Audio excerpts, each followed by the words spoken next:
Gold, trusted gold buyers. మీరు తాకట్టు పెట్టిన బంగారాన్ని విడిపించి ఈ రోజు ఉన్న మార్కెట్ ధరకు కొనబడను. మహిళలు అంటే ప్రత్యేక అభిమానం. ఇంతకీ ఆమె పేరు Sumathi IPS, present DIG CID women protection wing, Telangana state. Sumathi garu police డిపార్ట్మెంట్కి వచ్చిన టైంలో చాలా అగ్రెసివ్గా వెళ్ళేవారు. అదే టైం ఇప్పుడు వరకు కొనసాగుతుందా లేదా అనే విషయంతో పాటు అప్పుడు పోలీసింగ్కి ఇప్పుడు పోలీసింగ్ తేడా ఏంటి, అప్పుడు పబ్లిక్ ఏ విధంగా ఉండేవారు, ఇప్పుడు పబ్లిక్ ఏ విధంగా మారారు, క్రిమినల్స్ యాటిట్యూడ్ ఎలా పెరిగింది, అంతేకాకుండా పబ్లిక్కి పోలీసుల మీద మరింత నమ్మకం పెరగాలంటే ఏం చేయాలి, ముఖ్యంగా మహిళలు పోలీస్ స్టేషన్కి రావాలన్నా వాళ్ళకి ఎలాంటి భరోసా కల్పిస్తారు, అంతేకాకుండా యువతులు పోలీస్ విభాగంలోకి రావాలంటే ఆమె ఇచ్చే సలహాలు ఏంటి అనే విషయాల్ని ఆమె నాడి తెలుసుకుందాం. సుమతి గారు నమస్తే అండి. నమస్తే. ముందుగా మీకు ఇంటర్నేషనల్ ఉమెన్స్ డే ప్రత్యేక అభినందనలండి. కృతజ్ఞతలు మీకు, యూఎస్కి కూడా. Thank you madam. నేను దాదాపు మీరు ఫస్ట్ ట్రైనింగ్ పీరియడ్ని చూస్తున్నాను. ఫస్ట్ ట్రైనింగ్ పీరియడ్లోనే కుకట్పల్లి నుండి చందానగర్ దగ్గర ఒక ఇష్యూ జరిగిందండి. చందానగర్లో ఒక వ్యభిచార కోపం, అందులో ఉన్న వాడిని పట్టుకోవాలి, దానికి మీకు ఒక డెక్క ఆపరేషన్ చేయించారు. మీ ట్రైనింగ్ టైంలోనే మీరు వెళ్ళడం, వెనక పోలీసులు ఫాలో అవ్వడం, కానీ జస్ట్ మిస్ అయిపోవడం, అదొక ఆ ఎపిసోడ్ దాదాపు 2-3 గంటలు చాలా టెన్షన్ క్రియేట్ అయింది. కానీ మీరు ఒంటరిగా వెళ్ళి వాడిని పట్టుకొని వచ్చారు. కానీ ఆ 2 గంటలు మీరు మిస్ అవ్వడంతో మొత్తం టోటల్గా రంగారెడ్డి జిల్లా పోలీసులందరూ కూడా టెన్షన్ పడ్డారు. దానికి ఒక ప్రత్యక్ష సాక్షి నేను కూడా. అక్కడి నుంచి స్టార్ట్ అయితే కడపలో ఒక ఎన్కౌంటర్, దాని తర్వాత వరంగల్లో ట్రైన్ కొలాప్స్ అవ్వడం, మీరు సాహసం చేయడం. ఇది కాకుండా సంగారెడ్డిలో పనిచేస్తున్నప్పుడు ప్రత్యేకంగా ఫ్యామిలీస్ కౌన్సిలింగ్ సెంటర్ పెట్టాడు. ఇలా రకరకాలు మీకు కనిపిస్తున్నాయి. ప్రజెంట్ సిఐడిలో ఉమెన్ ప్రొటెక్షన్ వింగ్లో సీ టీమ్స్తో పాటు మిగతా అన్ని చూస్తున్నారు. అంటే ఇప్పుడున్న సీ టీమ్స్తో పాటు ఉమెన్ ప్రొటెక్షన్కి ఎలాంటి భద్రత ఇస్తున్నారు, మహిళలు పోలీస్ స్టేషన్కి వస్తే వాళ్ళకి మీరు ఎలాంటి భరోసా ఇచ్చి కల్పిస్తున్నారు, ఇప్పుడు జరుగుతున్న వరుస ఘటనలు, అంటే ఈ చట్టాలు ఎంత కఠినంగా ఉంటున్నా, మీడియాలో ఎంత పబ్లిసిటీ వస్తున్నా, చట్టాలు ఇంత ఫాస్ట్గా ఉన్న, కోర్టులు బాగా చేస్తున్నా, ఇంకా ఈ దిశాలాంటి ఘటనలు జరగకుండా ఉండాలంటే మనం ఏం చేయాలి? అన్నిటికన్నా ఇంపార్టెంట్ ఎన్ఆర్ఐలు ఎక్కువ కనిపిస్తుంది. మీ వింగ్లో అదొకటి ఉందండి. ఎక్కువ ఎన్ఆర్ఐ అల్లుళ్ళ మీద వెళ్ళడం, తర్వాత అక్కడ వెళ్ళి పెళ్ళైందరూ బాధపడడం, వాళ్ళకి మీరు ఇచ్చే సలహాలు ఏంటి? ఈ ప్రశ్నలు అన్నిటికీ సమాధానం చెప్పే ముందు ఒకసారి మీ కుటుంబ నేపథ్యం చెప్పండి. నేను ఒక రైతు బిడ్డను. అండ్ నేను ప్రత్యేకంగా అంటే పూర్తిగా ఇంటీరియర్ తెలంగాణ కూడా కాదు, బార్డర్ కర్నూలు డిస్ట్రిక్ట్కి అలంపూర్ తాలూకా బార్డర్. అంటే మా ఏరియాను నడిగడ్డ అని అంటారు. కృష్ణ తుంగభద్ర మధ్యలో ఉన్న పరివాహక ప్రాంతాన్ని, ఎప్పటి నుంచో చాలా ఫర్టైల్ బ్లాక్ సాయిల్స్ ఉన్న reason. At the same time Rayalaseema నుంచి కొని తెచ్చుకున్న కొంత ఫ్యాక్షన్ కల్చర్ కూడా అక్కడ ఉంటుంది. అంటే మనిషి యొక్క బిహేవియర్, యాటిట్యూడ్ కూడా కొంత హాటీగా ఉంటుంది. అండ్ మీకు అందరికీ తెలుసు, తెలంగాణలో వెనుకబడిన ప్రాంతం పాలమూరు జిల్లా. ఆ ఉన్న వాటిల్లో గద్వాల్ నుండి మా వరకు కొంత బెటర్ ప్లేస్. ఇవి ఈ నేపథ్యంలో నేను ఒక రైతు బిడ్డను. అవునండి, మీరు రైతు బిడ్డగా ఉండి మీ కుటుంబ నేపథ్యంలో ఎవరైనా పోలీస్ ఆఫీసర్ ఉన్నారా? ఇలా మీరు ఎందుకు యూనిఫామ్? అప్పుడు లేరు, ఇప్పుడు కూడా లేరు. మరి మీరు ఎందుకు యూనిఫామ్ వేసుకోవాలనుకున్నారు? అంటే రైతు బిడ్డనే కావచ్చు, కాకపోతే మా గ్రామంలో ఒక పెద్ద మనిషి, మా నాన్నగారు కావచ్చు, తాతయ్య కావచ్చు, ఆ క్రమంలో నేను మీకు చెప్పిన ఈ ప్రాంతంలోని డిఫరెంట్ యాటిట్యూడ్ ఏదైతే ఉందో దానికి సొల్యూషను గవర్నమెంట్ ఏజెన్సీస్నే చూస్తారు. మోస్ట్ ఆఫ్ ద టైం ఆ ఊరికి ఒకరో ఇద్దరు పెద్దలు ఉండడం నేను పెరిగిన టైంలో.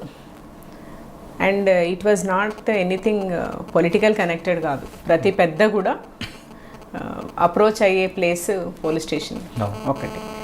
సో ఆయన చేసే న్యాయానికి ఫైనల్గా రోజుకు ఒక 10 పంచాయతీలు 15 పంచాయతీలు నడిచేవి ఇంటి ముందు. మేము చిన్నతనంలో ప్రతి చిన్నదానికి ఇంటి ముందు పంచాయతీ, దానికి ఒక 100 మంది కూర్చునేవాళ్ళు. ఫైనల్గా నీవు ఇది వినకపోతే నెక్స్ట్ పోలీస్ స్టేషన్కి పంపాల్సి వస్తుందన్న ఒక మాట. అంటే ఆ నేపథ్యంలో మా నాన్నమ్మ కావచ్చు, లేకపోతే చుట్టూ ఉన్న వాళ్ళు కావచ్చు, అండ్ గ్రామం మీద ప్రీతి ఎక్కువ ఉండేది నాకు. నానమ్మ వల్ల కావచ్చు, గ్రామం వల్ల కూడా కావచ్చు. హాలిడేస్లో అందరూ హైదరాబాద్కి వచ్చినా లేకపోతే అట్లా వచ్చినా నేను మాత్రం నానమ్మ దగ్గరికి పోవడము. And influence of village culture కొంత. 3 ఆ జస్టిస్ చేసే క్రమంలో ఒక్క ఊరి పెద్ద ఇంతమందికి జస్టిస్ చేయగలిగినప్పుడు ఇంకా నువ్వు అదే పోలీస్లో అయితే ఇంకా చాలామందికి జస్టిస్ ఇవ్వచ్చు అని ఒక కాన్సెప్ట్ మా నాన్నమ్మ ఇన్బిల్డ్ చేయడము. చిన్న సంఘటన, ఒక రాముడు అని ఒక ఆయన ఉండేవాడు. Probably he died recently. And untouchability ఉండేది నా చిన్నతనంలో. ఎంత అన్టచబిలిటీ ఉండేదంటే ఈవెన్ ఫుడ్ వేయడం కూడా పైనుంచి వేసేవాళ్ళు, లోపలికి వచ్చేవాళ్ళు కాదు. బట్ వాళ్ళు ఏదో దేవుడికి మొక్కకూడదన్న ఒక రకమైన అంటే there was difference between caste and ఆ కాస్ట్ కావచ్చు, లేకపోతే ఎకనామిక్ డిఫరెన్సెస్ కావచ్చు. ఆయన ఎక్కడో మూల కూర్చొని ఉట్టి గడ్డివాములు వేస్తుండే. తర్వాత దూడలకు ఆవులకు తాళ్ళు అల్లుతారండి, అట్లా అల్లుతుండే. ఓన్లీ డిఫరెన్స్ వాజ్ ఆ పర్టికులర్ కాస్ట్ వాళ్ళు స్నానం చేయరు, అశుభ్రంగా ఉంటారు. ఒక ఫ్యాలసీస్, అన్ని ఫ్యాలసీస్. ఆ టైంలో I have seen a person like రాముడు ప్రతిరోజు ఏట్లో పోయి స్నానం చేసి వచ్చి గుడి బయట గంటలు కూర్చునేవాడు. అండ్ వచ్చి చాలా క్వైట్గా వాములు వేసుకునేవాడు, గడ్డి వాములు వేసేవాడు. ఎవరితో మాట్లాడేవాడు కాదు. అప్పుడప్పుడు కూర్చోబెట్టుకొని, సుమతమ్మ ఇట్లా అంతా ఉండకూడదు, హీ యూస్ టు టెల్, ఇట్లా అంతా ఉండకూడదు, దేవుడికి మనం అందరం ఒకటే. And I think annoyingly such things would have contributed and made lot of impact. నేను పెరిగిన వాతావరణంలోని ఇంపాక్ట్. ఎందుకంటే ఆయన అందరికంటే డిఫరెంట్గా ఉండేవాడు అండ్ అందరికంటే డిఫరెంట్గా థింక్ చేసేవాడు. అంటే ఈ పర్టికులర్ పీపుల్ ఇట్లా ఉంటారు అన్నదానికి ఆపోజిట్గా ఉండడము. అంటే it is not natural, man made things ఇవన్నీ అన్న ఒక భావన నాలో కలిగించడం కూడా ఒక రకంగా రాముడు ఆయన అనడం కూడా తిక్కరాముడు అనేవాళ్ళు. ఎందుకంటే ఎవరితో మాట్లాడేవాడు కాదు. He was very godly, very ఈ never used to talk much. బాగా శివభక్తుడు అట్లా ఉండేవాడు. అట్లాంటివి ప్లస్ చాలాసార్లు చెప్పుంటాను నేను ఆల్రెడీ. కూలీ డబ్బులు ఇచ్చేటప్పుడు ఇచ్చే వాళ్ళకంటే కూడా తల్లిదండ్రులు ఎక్కువ మంది మనీ ఇస్తాడేమో డాడీ, వాళ్ళకు కొంచెం డబ్బులు ఆశించి వచ్చి కూర్చునేవాళ్ళు. మా నాయనమ్మ చెప్పేది, చూడు ఇంతమంది పని చేస్తారు, తల్లిదండ్రులకు తిండి పెట్టరు, వీళ్ళందరికీ బాగా మంచి గుణపాఠం చెప్పాలి, తల్లిదండ్రులకు తిండి పెట్టని వాళ్ళకు డాడీ డబ్బులు ఎందుకు ఇవ్వాలి, వాళ్ళకు భయం ఉండాలి, వాళ్ళకి తల్లిదండ్రులను చూసుకోవాలన్నా గౌరవం ఉండాలి, డబ్బు ఉండాలి. ఇవన్నీ చేయగలగాలంటే మంచిగా చదువుకోవాలి, ఒక కలెక్టరో లేకపోతే ఒక ఐపీఎస్ ఆఫీసరో కావాలన్నా తెలియని ఒక భావన కలిగించడం జరిగింది. అయితే నానమ్మ రాముడు స్ఫూర్తితో యూనిఫామ్ వేశారు. అంటే ఫస్ట్ గ్రూప్ 1 రాశారు, డైరెక్ట్ సివిల్స్ కోసం మరి సివిల్స్ రాశాను, 1 అటెంప్ట్ ఐ డిడ్ మేక్. ఇది కూడా రాశాను, గ్రూప్ 1 కూడా రాశాను. గ్రూప్ 1 సెలెక్ట్ అయ్యాను, జాయిన్ అయిపోయాను. దాంట్లో కూడా ఆప్షన్ మా టైంలో ఆర్డీఓ లేదు. సో డిఎస్పి అందరూ చెప్పారు ఎందుకు డిఎస్పి పెడుతున్నామని.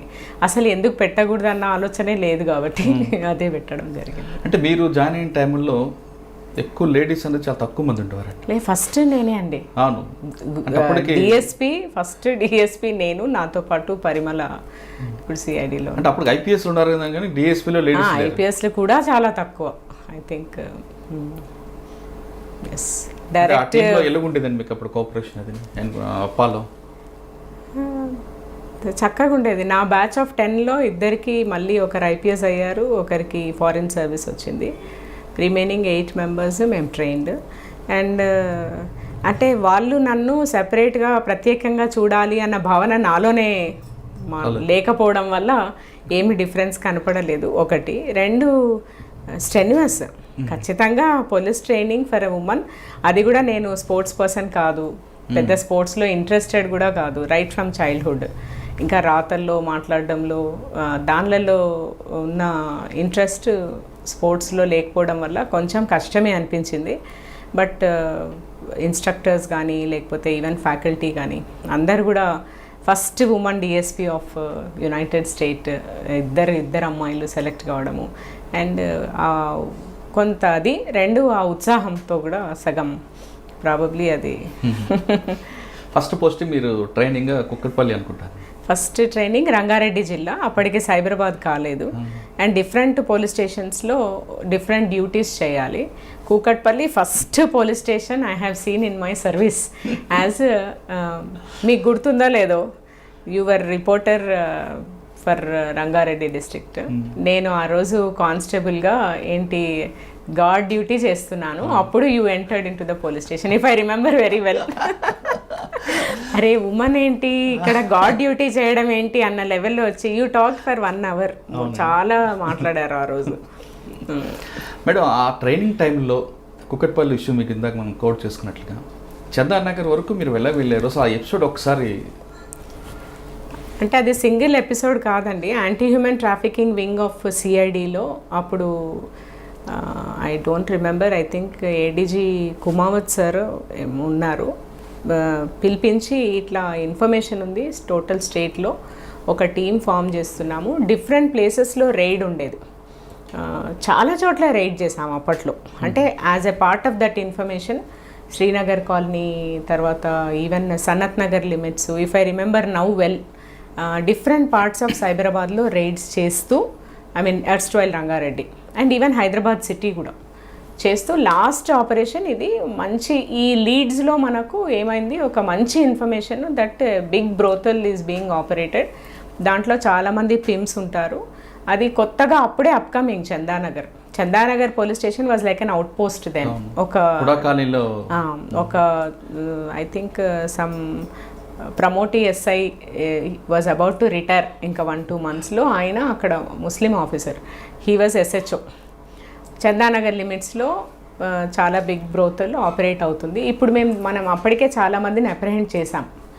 ఈ ప్రాసెస్లో చాలా పెద్ద ఇన్ఫర్మేషన్ వాళ్ళ దగ్గర తీసుకుంటే మనకు స్టేట్ వైడ్ నెట్వర్క్ వస్తుందన్న ఒక ఇన్ఫర్మేషన్ మీద కూకట్పల్లి ఎస్హెచ్ఓ, తర్వాత యంగ్ ఎస్ఐస్ ఆఫ్ కూకట్పల్లి ఒక 2-3, దెన్ ఆ 2-3 ఎస్ఐస్తో అతను ట్రావెల్ చేస్తున్నట్టు అక్కడ చాలామంది ఉంటారు, మనం మిస్ అయిపోతాము అన్న, ఎట్లా చేయాలి అని అప్పటికప్పుడు వి జస్ట్ థాట్, ఒక పని చేయండి, నేను కూడా ఒక బ్రోతల్ కీపర్ లాగా లేదంటే ఒక పింప్ లాగా వెళ్తాను అక్కడ బిజినెస్ కోసం, అక్కడ ఉన్న వాళ్ళని ఇంట్రడ్యూస్ చేసుకుంటాం, నాలాగా ఎంతమంది బిజినెస్కి వచ్చినారో తెలుస్తుంది, ప్లస్ యాక్చువల్లీ ఎగ్జిస్టింగ్గా ఎంతమంది ఉన్నారు లోపల అన్నది తెలుస్తుంది. In the series of thing only, అంటే మేము చేసిన ఆపరేషన్లో అది ఒక భాగం. ఫైనల్ యాక్చువల్లీ మెయిన్ పర్సన్ అక్కడే ఉన్నారన్న ఇన్ఫర్మేషన్. అది ఏమైపోయింది, వెపన్తో ఉన్నాము, నేను వెపన్తో ఉన్నాను, 2 ఎస్ఐస్ వెపన్తో ఉన్నారు, ఎస్హెచ్ఓ కూకట్పల్లి మునిరాజులు ఆయన, మేడం మేము వెనకాల ఫాలో అవుతాము అని చెప్పడం, నేను ఆటో ఎక్కుతూ, అంటే మనం అడ్రస్ ట్రేస్ చేయాలి కదా, I have to go along with ఆ పర్సన్ ఎవరైతే అక్కడికి వెళ్తున్నారో అతనితో పాటు నేను వెళ్ళాల్సిందే. వెళ్ళాము. ఆ వెళ్ళే క్రమంలో అందరు లేడీస్ పింప్ ఉంది కాబట్టి ఆయన కూర్చోడానికి లేదు, జెంట్ వెనకాల ఫాలో అవుతామన్నారు, మిస్ అయిపోయారు. నా దగ్గర వెపన్ ఉందంటే I hid the weapon inside my back and రండి తీసుకెళ్తానని one of the broker took me inside. ఇంకా లోపలికి పోయి చూస్తే చాలా లావుపాటి లేడీస్, ఒక 3, అండ్ ఆమెతో మాట్లాడడానికి ఎక్కడి నుంచి సప్లై ఇస్తారని చెప్పడానికి వచ్చిన అతను. It was very cinematic also. And కూర్చున్నాడు, నన్ను చూస్తున్నాడు, ఏంటి అమ్మాయి ఇంత యంగ్ ఉంది, ఈమె యాక్చువల్లీ బ్రోకరా లేదంటే హీ టెస్టెడ్ మీ కార్డ్ ఇవ్వండి అన్నాడు. నాకు కార్డ్ లేదు, నేను కార్డ్ మీద ఆపరేట్ చేయను, తెలుస్తుంది పోలీస్కి అని చెప్పాను. ఆయనకు ఒక రకమైన కాన్ఫిడెన్స్ వచ్చింది. నా కార్డ్ ఇది అని ఇచ్చాడు. ఇచ్చి మీరు ఎక్కడెక్కడ ఆపరేట్ చేస్తారు అంటే మొత్తం ఎంటైర్ హైదరాబాద్ ఆపరేట్ చేస్తాము అన్నాను. మరి మీరు నాతో పాటు ఒక ప్లేస్కి వస్తారా అని అన్నాడు. దెన్ ఆ లేడీ వచ్చింది, ఒక 10-5 మెంబర్స్ని అట్లా ఇంట్రడ్యూస్ చేయడం జరిగింది, ఉన్నారని చెప్పింది ఇన్ఫర్మేషన్. అండ్ వాళ్ళు మాట్లాడుకున్నారు. అంటే మీరు ఆర్గనైజర్ రూపంలో వెళ్ళారు? వన్ ఆఫ్ ద ఆర్గనైజర్స్ నేను కూడా, ఎందుకంటే అక్కడ ఉన్నది ఒక ఆర్గనైజరే, వచ్చిన అతను broker who supplies to the organiser. ఇంకా బయటకు వచ్చిన తర్వాత లేదు మీరు ఇప్పుడు నాతో రండి, మనం అక్కడికి వెళ్దాము, మీరు మీ పాయింట్కి అని చెప్పాడు. మీరు లొకేషన్ ఐడెంటిఫై కోసం వెళ్ళారు మీరు అంతే. లొకేషన్ ఐడెంటిఫికేషన్ ప్లస్ ఎంతమంది ఆపరేట్ చేస్తున్నారు, వాళ్ళు ఎంత ఇంపార్టెంటో కూడా మనకు తెలియాలి కదా లోపల ఉన్న వాళ్ళు. అదే identified, location identified, organiser identified, ఆ డీటెయిల్స్ అన్నీ కూడా తీసుకోవడం జరిగింది, ఎవ్రీథింగ్. ఇంకా సస్పిషన్ లేదు, కానీ ఆయనకు ఎక్కడ సస్పిషన్ వచ్చినట్టు కొంత ఎందుకు అనిపించిందంటే, నేను ఇప్పుడు నా వల్ల కాదు, నేను ఒక 15 days తర్వాత నేను మీకు కరెక్ట్ పాయింట్ ఇస్తాను అని చెప్తే, మరి నేను మిమ్మల్ని, మీరేమో నాకు కార్డ్ ఇవ్వలేదు, కాంటాక్ట్ కావడం కష్టమవుతుంది కదా, కాబట్టి మీరు ఇప్పుడే ఏదో ఒక కాంటాక్ట్ ఇవ్వాలన్నాడు. ఇంకా ఆయనకు అనుమానం రాకూడదు కాబట్టి ఆయనతో పాటే ఆటోలో కూర్చున్నాను. కూర్చున్న తర్వాత కేపీహెచ్బికి వచ్చాక ఇంకా అట్లే పోతే నా దగ్గర in case if he tries to take me and all that it will become a problem. ఎవరు సైట్లోకి రాలేదు, కాల్ చేయలేను. ఇంకా మీరు నమ్మరు, చాలా సినిమాటిక్గా ఆల్మోస్ట్ దూకాల్సి వచ్చింది ఆటోలోంచి. దూకిపోయి ఒక్కటే చెప్పాను, 2 నిమిషాలు నేను ఫోన్ చేసుకొని వస్తాను, ఎందుకంటే నా దగ్గర ఫోన్ క్యారీ చేయను కాబట్టి నేను ఫోన్ చేసుకుంటాను అని, మీరు జస్ట్ 2 minutes వెయిట్ చేయండి అని వెళ్ళి ఫోన్ కాల్ చేసి వాళ్ళందరూ అక్కడికి వచ్చేసారు. He was apprehended of course. Phone చేసే వరకు అక్కడే ఉన్నాడు వాడు. అంటే మనం చెప్పాం కదా 2 minutes ఆగండి ఫోన్ చేసి వస్తానని. దెన్ ఆ రోజు ఇన్ కేస్ మిస్ అయి ఉంటే he would have taken in an auto and weapon మన దగ్గర ఉంది, and he was a big operator only, of course later arrested and all that. అంటే ఇన్ డెవలపింగ్ ద ఇన్ఫర్మేషన్, అంటే intelligence ఎలా develop చేయొచ్చు ఒకటి, 2 ఆన్ ద నెగటివ్ సైడ్ అది పోతే ఏం కాదు ఇన్ఫర్మేషను, నేను సేఫ్ సిచ్యువేషన్లో లేనప్పుడు బయటికి రావాలి అన్న ఒక లెసన్ కూడా అక్కడి నుంచి యాజ్ ఏ ప్రొబేషనర్.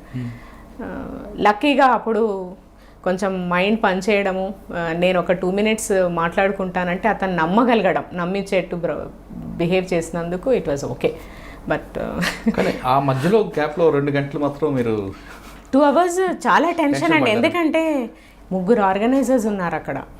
నేను ఆ రోజు పోలీస్ జీప్ వెనక నేను స్కూటర్ మీద ఉన్నా, మొత్తం రంగారెడ్డి పోలీసులు అందరూ టెన్షన్ ఉన్నారు, ఈవెన్ ఎస్పీతో సహా.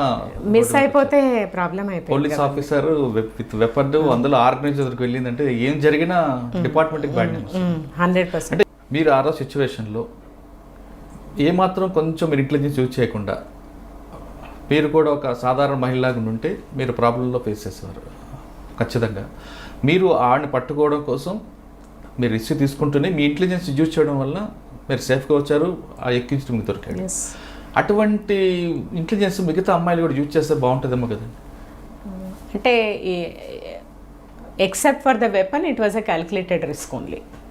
వెపన్ ఉంది కాబట్టి it was an uncalculated risk అని చెప్పాలి. వెపన్ ఉంది కాబట్టి, కేవలం వెపన్. బట్ అదర్వైజ్ మనం యూజ్ చేయాల్సిన ఇంట్యూషన్ 100% యూజ్ చేయాలి, whether I'm a police officer or not. First of all నేను నా డిపార్ట్మెంట్ చెడ్డ పేరు రాకూడదు ఒకటి, ఫస్ట్ నేను బయటకు వస్తే కదా డిపార్ట్మెంట్కి. ఇప్పుడు చూడండి ఎన్నో ఘటనలలో చూస్తున్నాను, so many times I tell, ఇది అదేం ఫస్ట్ సిచ్యువేషన్ కాదు, ఏ మహిళకు కూడా అట్లాంటి సిచ్యువేషన్ సాధారణమే. ఏంటంటే నేను చదువుకున్న రోజుల్లో కూడా ఫేస్ చేసి ఉంటాను చాలా, అసలు చాలా ఆక్వర్డ్ సిచ్యువేషన్స్ కూడా ఫేస్ చేస్తాం. As a women any girl faces, నా దృష్టిలో ప్రతి అమ్మాయి ఫేస్ చేస్తుంది. ఆ ఫేస్ చేసినప్పుడు ఫస్ట్ మైండ్ పని చేయాలి, ధైర్యం. అంటే నేను దీని నుంచి బయటికి రాగలను, first assessment of the situation is more important. ఎప్పుడు కరెక్ట్గా అసెస్ చేస్తాము అంటే నేను ఆపదలో ఉన్నప్పుడు డీలా పడిపోతే నేను అసెస్ చేయలేను. కేవలం ఆపదలో ఉన్నాననే ఆలోచిస్తే how will I come out, how to escape అన్నది ఎప్పుడు వస్తుంది అంటే, నేను ఎట్టి పరిస్థితుల్లో కూడా ఇమ్మీడియట్ వర్కౌట్ ఈజ్ నా సపోర్ట్ మెకానిజం ఏంటి, నేను ఎలాంటి సిచ్యువేషన్లో ఉన్నానో అబ్జర్వేషన్. ఇప్పుడు నేను ఫర్ ఎగ్జాంపుల్ ఆ రోజే చెప్పాను, నేను పబ్లిక్ స్పేస్లో ఉన్నాను అంటే నేను గట్టిగా అరిచినా కూడా నన్ను ఎవరో ఒకరు సేవ్ చేస్తారు. ఓన్లీ ఎందుకు గట్టిగా అరచలేదంటే because I'm a police officer, I should not, okay. But ఒక సాధారణ మహిళ అయితే గట్టిగా అరవచ్చు, నంబర్ 1. నంబర్ 2, నా దగ్గర ఆ రోజు వెపన్ ఉంది కాబట్టి I cannot take that risk of shouting. ఈ 2 చేయలేదు. అండ్ 3, అతన్ని పట్టుకోవాలన్న తపన కూడా ఉంది. ఈ 3 వల్ల ఐ యాక్టెడ్ ఇన్ ప్రొఫెషనల్ వే కొంతవరకు. బట్ చూడండి చాలా సింపుల్, అట్లాంటి సిచ్యువేషన్ వచ్చింది. ఆ రోజుల్లో అంటే 2004-03 ఆ రోజుల్లో నువ్వు అరిచాను, ఇప్పుడు అరవాల్సిన పని కూడా లేదు. కనీసం నేను చదువుకున్న యువతిగానో చదువుకోని యువతిగానో ఇంటర్నెట్తో ఫోన్ యూజ్ చేసే ప్రతి మహిళ కూడా కనీసం నా దగ్గర నంబర్స్ ఏంటి, లేకపోతే 100కి డయల్ చేయొచ్చు. నా దగ్గర నేను ఎప్పటికీ ఒక హాకై లాంటి app, any safety app, especially Hawkeye so easy to use, నేను పెట్టుకుంటే జస్ట్ నా phone utilization in a particular mode, even in an off mode, flight mode also operate అవుతుంది అన్న స్ఫురణ మహిళలకే కాదు అందరికీ రావాలి. ఇప్పుడు నేను you may protect me some time, self defence ఇదంతా second stage, but first is I should have sense of using, ఎవరిని నేను యూజ్ చేసుకోగలను. ఒకటి ఫస్ట్ నా సిచ్యువేషన్ అసెస్ చేసుకోవడము, ఆ సిచ్యువేషన్కి తగ్గట్టుగా ఎవరిని వాడుకోవచ్చు, నా మైండ్ ఎలా పనిచేయచ్చు, నేను ఎవరిని ఇమ్మీడియట్గా వాడుకోవచ్చు. ఇది రావాలి. ఇది రాకపోవడానికి కారణము నేను అనుకోవడము మనం అమ్మాయిలను పెంచే విధానం వెరీ ప్రొటెక్టివ్లీ.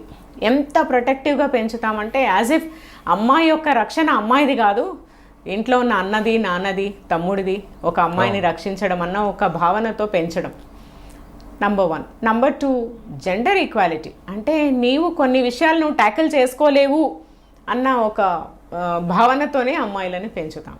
నంబర్ 2. నంబర్ 3, ఇప్పుడు డిపార్ట్మెంట్స్ లైక్ పోలీసే కాదు, so many people can help you around. Even పక్క మనిషి ఒక అమ్మాయి ఆపదలో ఉంది అని తెలిసినప్పుడు నాకు ఆ అమ్మాయిని నాకు సంబంధించిన అమ్మాయి కాదు కాబట్టి నేను టచ్ చేయకూడదు ఈ అమ్మాయిని, సాధ్యమైతే నేను హెల్ప్ చేయాలి, లేదు అంటే నేను అనవసరంగా మెడల్ చేయకూడదు అమ్మాయితో అన్న ఒక స్ఫురణ వచ్చే విధంగా లీగల్ ఎన్ఫోర్స్మెంట్ కావచ్చు, లేదంటే different stakeholders in the society function చేయాలి. ఇప్పుడు మీరే ఉన్నారు, మీ డాటరు, మీ wife is different, but any other girl is like that only, as long as that girl anyway doesn't ఏమంటారు, any other girl is like them. ఇప్పుడు వాళ్ళకి ఆపద వచ్చినప్పుడు మీరు ఏ రకమైన ఇది చేయడానికి ప్రయత్నిస్తారో, ఏ అమ్మాయికి వచ్చినా కూడా నేను చేయొచ్చు, నాకు బాధ్యత ఉంది అని మీరు భావించడం అట్ లార్జ్ సొసైటీని ఒక ఆర్డర్లో పెడుతుంది.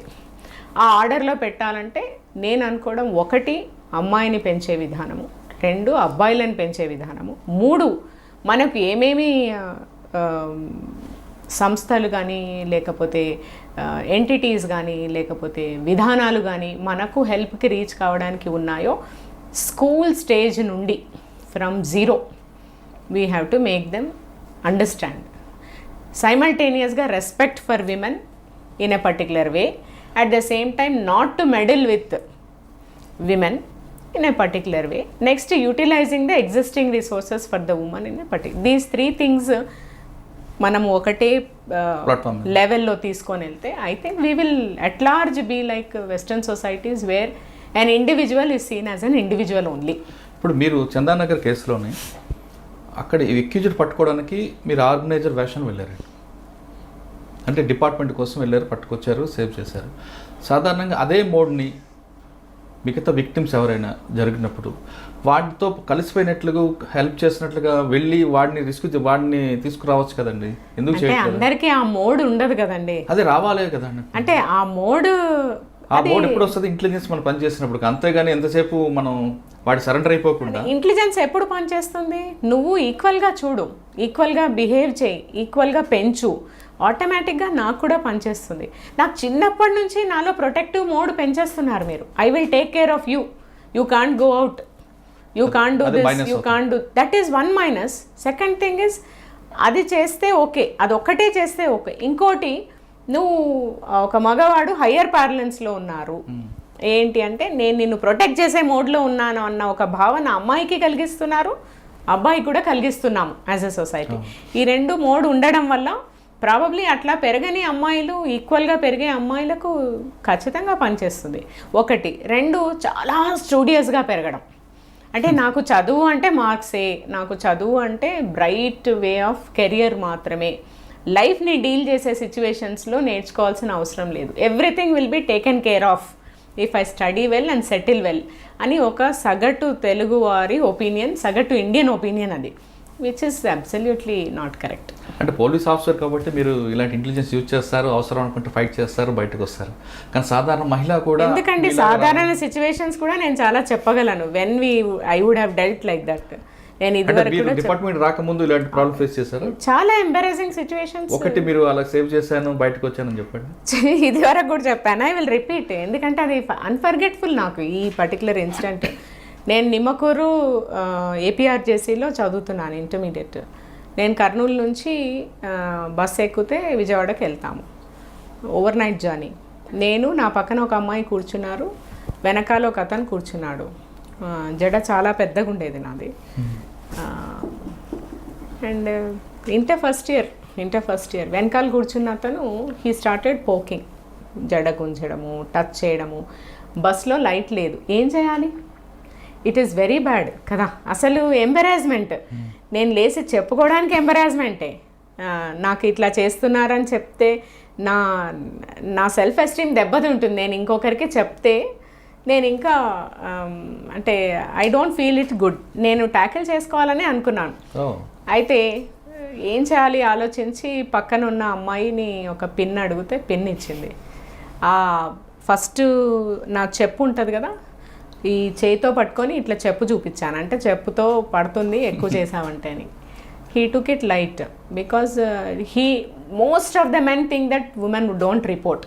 That is first thing. Report చెయ్యరు, డీల్ చెయ్యరు అన్న ఒక భావనతోనే ముందడుగు వేస్తారు. అది చూపించిన తర్వాత కూడా మళ్ళీ హీ డిడ్. ఆ పిన్ను తీసి దాన్ని గట్టిగా కూర్చాను, అదే చేతికి కూర్చాను. తర్వాత he stopped. Most embarrassing was next day నేను కాలేజ్లో ఎంటర్ అయితే he was coming down from the library. He was a senior in the same college. You imagine అంటే ఏ అమ్మాయికి ఎదుర్కోరా చెప్పండి? ఇలాంటిది ఎంతమంది అమ్మాయిలు ఎదుర్కొంటారా? ఇట్లాంటి సిచ్యువేషన్ని అంటే నాకు ఎవరైనా నేర్పించారా? అప్పుడు I have to come out of that situation and deal. ఇంకొకసారి అట్లా చేసిన తర్వాత ఏమవుతుంది, వేరే వాళ్ళకు మనమేంటో తెలియదు, మనమేంటో మనకు ఖచ్చితంగా తెలుస్తుంది. We can deal with. yes. ఆయన సీనియర్ ఏమన్నాడు చూసి ఇంకా మాట్లాడేంత ఉంటుందా? అంటే ఆయన పేరు తెలియదు, ఏం తెలియదు, కానీ షాక్ ఏమంటే ఇట్లా లైబ్రరీ ఎక్కుతుంటే హీ వాజ్ కమింగ్ డౌన్. తలదించుకెళ్ళిపోయాడు. ఓకే, అంటే అందరూ మీలాగా ఉంటే సొసైటీ మీలాగా ఉంటే అంటే మేబీ మన పెంపకం, అదే పేరెంట్స్ పెంపకము, తర్వాత ఒక్కొక్కరి పర్సనాలిటీ. But పెంపకము correct. మీరు చెప్పింది నాడ అబ్బాయి అమ్మాయిని తేడా లేకుండా పెంచితే అసలు అమ్మాయి లేట్కి వస్తే మొత్తం అడుగుతారండి, కానీ అబ్బాయి ఎప్పుడు లేట్కి వస్తే ఎవరు అడగరండి. అదొక ప్రాబ్లం అవుతుంది. అంటే ఒకటి సేఫ్టీ ఇష్యూ ఏ రకంగా ఉంటుంది అంటే because I may be abused అన్న ఒక ఇష్యూలో నాకు. కానీ అబ్బాయి కూడా లేట్కి వచ్చిన క్వశ్చన్ చేయాలి కదండి తల్లిదండ్రులు. ఎగ్జాక్ట్లీ, క్వశ్చన్ చేయాలి. ఏం పని ఉంటుంది? అమ్మాయి ఇప్పుడు నేను ఉద్యోగం చేస్తాను, ఏదో సాఫ్ట్వేర్ కంపెనీలో చేస్తాను, నేను 12 o'clockకి ఇంటికి వస్తాను. Yes, that is my daily routine. There is nothing in questioning. అబ్బాయి సాధారణ ఉద్యోగం చేస్తారు. ఇప్పుడు మీరు చేసే ఉద్యోగానికి మీకు 6 గంటలకు అయిపోతుంది అనుకుందాం. మీరు 8కి వచ్చినా ఎవరు అడగరు, ఎందుకంటే ఇంట్లో ఏ బాధ్యత లేదు కదా. అమ్మాయికి ఇంట్లో బాధ్యత ఉంటుంది. ఒకటి బాధ్యత షేరింగ్ ఇంట్లో అమ్మాయికి అబ్బాయికి సేమ్ ఉండదు. ఇప్పుడు ఇదే పోలీస్ ఆఫీసర్ అంటే నాకు ఇంట్లో బాధ్యతలన్నీ పోతాయా? ఏం పోవు కదా. అదే ఒక మేల్ పోలీస్ ఆఫీసర్కి ఇంట్లో ఎన్ని బాధ్యతలు నిర్వర్తిస్తారు? ఓపెన్గా అడుగుతున్నాను, ఎవ్వరు ఏం నిర్వర్తిస్తారు? I think it is a very stressful job. They cannot, but expectation will be same and it is a women. ఒకటి. రెండు, అదే ఈ సిస్టంలో అబ్బాయికి ఏం కాదు, అమ్మాయికే బయటికి పోతే ప్రాబ్లం అవుతుంది. ప్రాబ్లం ఎవరి వల్ల అవుతుంది? అబ్బాయి వల్ల అవుతుంది. మరి చెప్పాల్సింది అబ్బాయిలకు. ఆ చిన్న మిస్ కొడుతున్నాం ఎంటైర్ సొసైటీ. మనం we are missing at that point where we have to teach boys that you look at women as an individual. Don't meddle with women as long as they are interested in you and you are interested in them. ఆ standard variation of course చాలా ఇప్పుడు younger జనరేషన్స్లో there is lot of questioning, lot of change, lot of positivity. దాన్ని encourage చేయాలి. We will see better days. Okay, but Kukatpally తర్వాత ఎక్కడికి వచ్చారండి? Kukatpally అయిపోతేనే Warangal posting. అప్పుడు లేదు, రాజేంద్ర నగర్ అనుకుంటాను. రాజేంద్ర నగర్లో ఎస్హెచ్ఓ డ్యూటీస్. రాజేంద్ర నగర్లో పనిచేస్తున్న టైంలోనే ఒక గ్యాంగ్ ఎన్కౌంటర్ జరిగింది కడప. అంటే మీ ట్రైనింగ్ పీరియడ్లోనే మీకు 2 ఆపరేషన్ ఎందుకు ఇచ్చారండి? ఒకటి ఆపర్చునిటీస్ ఇవ్వలేదు, అంటే ఇన్వాల్వ్ చేయడము. It was in fact I was lucky that అంటే 2 మేజర్ ఆపరేషన్లే కదా. ఆఫీసర్స్ హూ ట్రైన్డ్ మీ. అంటే ఇక్కడ అదే కాకుండా అప్పుడు సాయిబాబా టెంపుల్ బ్లాస్ట్ కూడా జరిగింది దిల్సుఖ్ నగర్. నగర్. ఒకసారి కడప విషయం చెప్పండి. కడపది రాజేంద్ర నగర్లో మీరు ఎస్హెచ్ఓ ట్రైనింగ్ తీసుకున్న టైంలో ఒక జిన్నా గ్యాంగ్ అని ఒక గ్యాంగ్ విపరీతంగా డెకైడ్ చేసేది సిటీ అవుట్స్కట్స్. అప్పుడు మనకు తెలుసు కదండి, about 2 decades ago complete outskirts అంతా ఒక్కసారి డెకాయిడ్స్ వచ్చారంటే నల్గొండ జిల్లా ప్లస్ ఇటు Rangareddy, Nalgonda and GHMC limits. అప్పుడు బేసిక్గా చుట్టూ ఉన్న ఆల్ ఏరియాస్ వర్ ఎఫెక్టెడ్. ఆ ఎఫెక్ట్ అయ్యే క్రమంలో గ్యాంగ్స్ బీభత్సం చేసేవి. అసలు villages they use to go do dacoities, kill people, అడ్డం వస్తే చంపడం. అలాంటి one of the gang was ఈ తెలగపాముల గ్యాంగ్, జిన్నా గ్యాంగ్ అన్నది. అది వాళ్ళు ఆలివ్ గ్రీన్ యూనిఫామ్ వేసుకొని పోలీస్ ఆఫీసర్స్ లాగా చాలా ఊర్లలోకి వెళ్ళిపోయి మార్నింగ్ అంతా రెక్కీ చేయాలి, రాత్రి పోయి దొంగతనం చేయాలి. ఒక డెత్ కూడా అయింది. Then group of officers teams form చేశారు. అప్పుడు Samshirao sir was DIG Hyderabad, Ramachandraraju sir was SP Rangareddy. Actually DIG directly supervised the teams. ఆ టీమ్ అంటే ద వే ఇన్ఫర్మేషన్ వాజ్, ఇప్పుడు ఈ రోజులో మేము టెక్నాలజీ వాడుతున్నాము, టెక్నాలజీతో పాటు గ్రౌండ్ ఇన్ఫర్మేషన్ ఎంత బ్యూటిఫుల్గా వర్క్ చేయాలి అన్న ఒక గ్రౌండ్ ఇన్ఫర్మేషన్ యొక్క యూటిలిటీ ఏంటి అన్నది కూడా ఐ థింక్ ఆ ఇన్సిడెంట్ దట్ ఈస్ వై నాకు అది ఒక మంచి లెర్నింగ్ యాజ్ వెల్ యాజ్ ఫ్యూచర్లో వర్క్ చేయడానికి కూడా ఒక మంచి ఏమంటారు motivation and proper exercise which was done as a foundation. అసలు ఏ గ్యాంగ్ చేస్తుందని తెలియడానికే ఒక 1 week పట్టింది.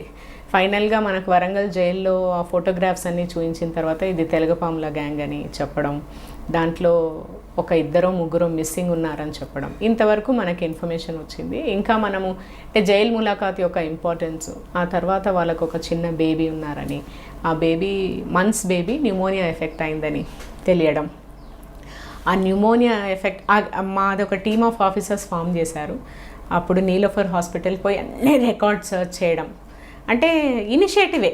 నేను I was a probationer, I was part of that particular team. ఆ టీంలో because I was women officer, కొంచెం నాకు ఇంట్రెస్ట్ ఉంది కాబట్టి నన్ను టోటల్గా ఇన్వాల్వ్ చేశారు. వెళ్ళడము పర్సనల్గా ఈ రోజుకి I remember hundreds of records తీసుకొచ్చి వెరిఫై చేశాం నీలోఫర్ హాస్పిటల్లో. అండ్ అక్కడ ఏమీ దొరకలేదు మనకు, అంటే ఇక్కడ చూపించలేదు. అప్పటికి న్యూమోనియా, సివియర్ న్యూమోనియా చూపించడానికి ప్రైవేట్ హాస్పిటల్స్ పెద్ద ఎత్తున లేవు. Then we came to know that ఇతను ఒక చిన్న క్లూ ద్వారా కడప డిస్ట్రిక్ట్లో ఉండొచ్చు అన్న ఒక క్లూ. వెళ్ళిన తర్వాత మీరు, నేను, సర్వేశ్వరరెడ్డి, తర్వాత యాదగిరి రెడ్డి రాలేదు, ఇంకొక 2 SIs, 1 SI actually is no more, Madhusudan అని, మధుసూదన్ రెడ్డి, ఇంకా టీమ్ ఆఫ్ 6 ఆఫీసర్స్ వెహికల్ తీసుకొని కడపలో ఉండొచ్చు అని మాత్రమే information. And he moves with transgender అన్నది ఒక చిన్న ఇన్ఫర్మేషన్.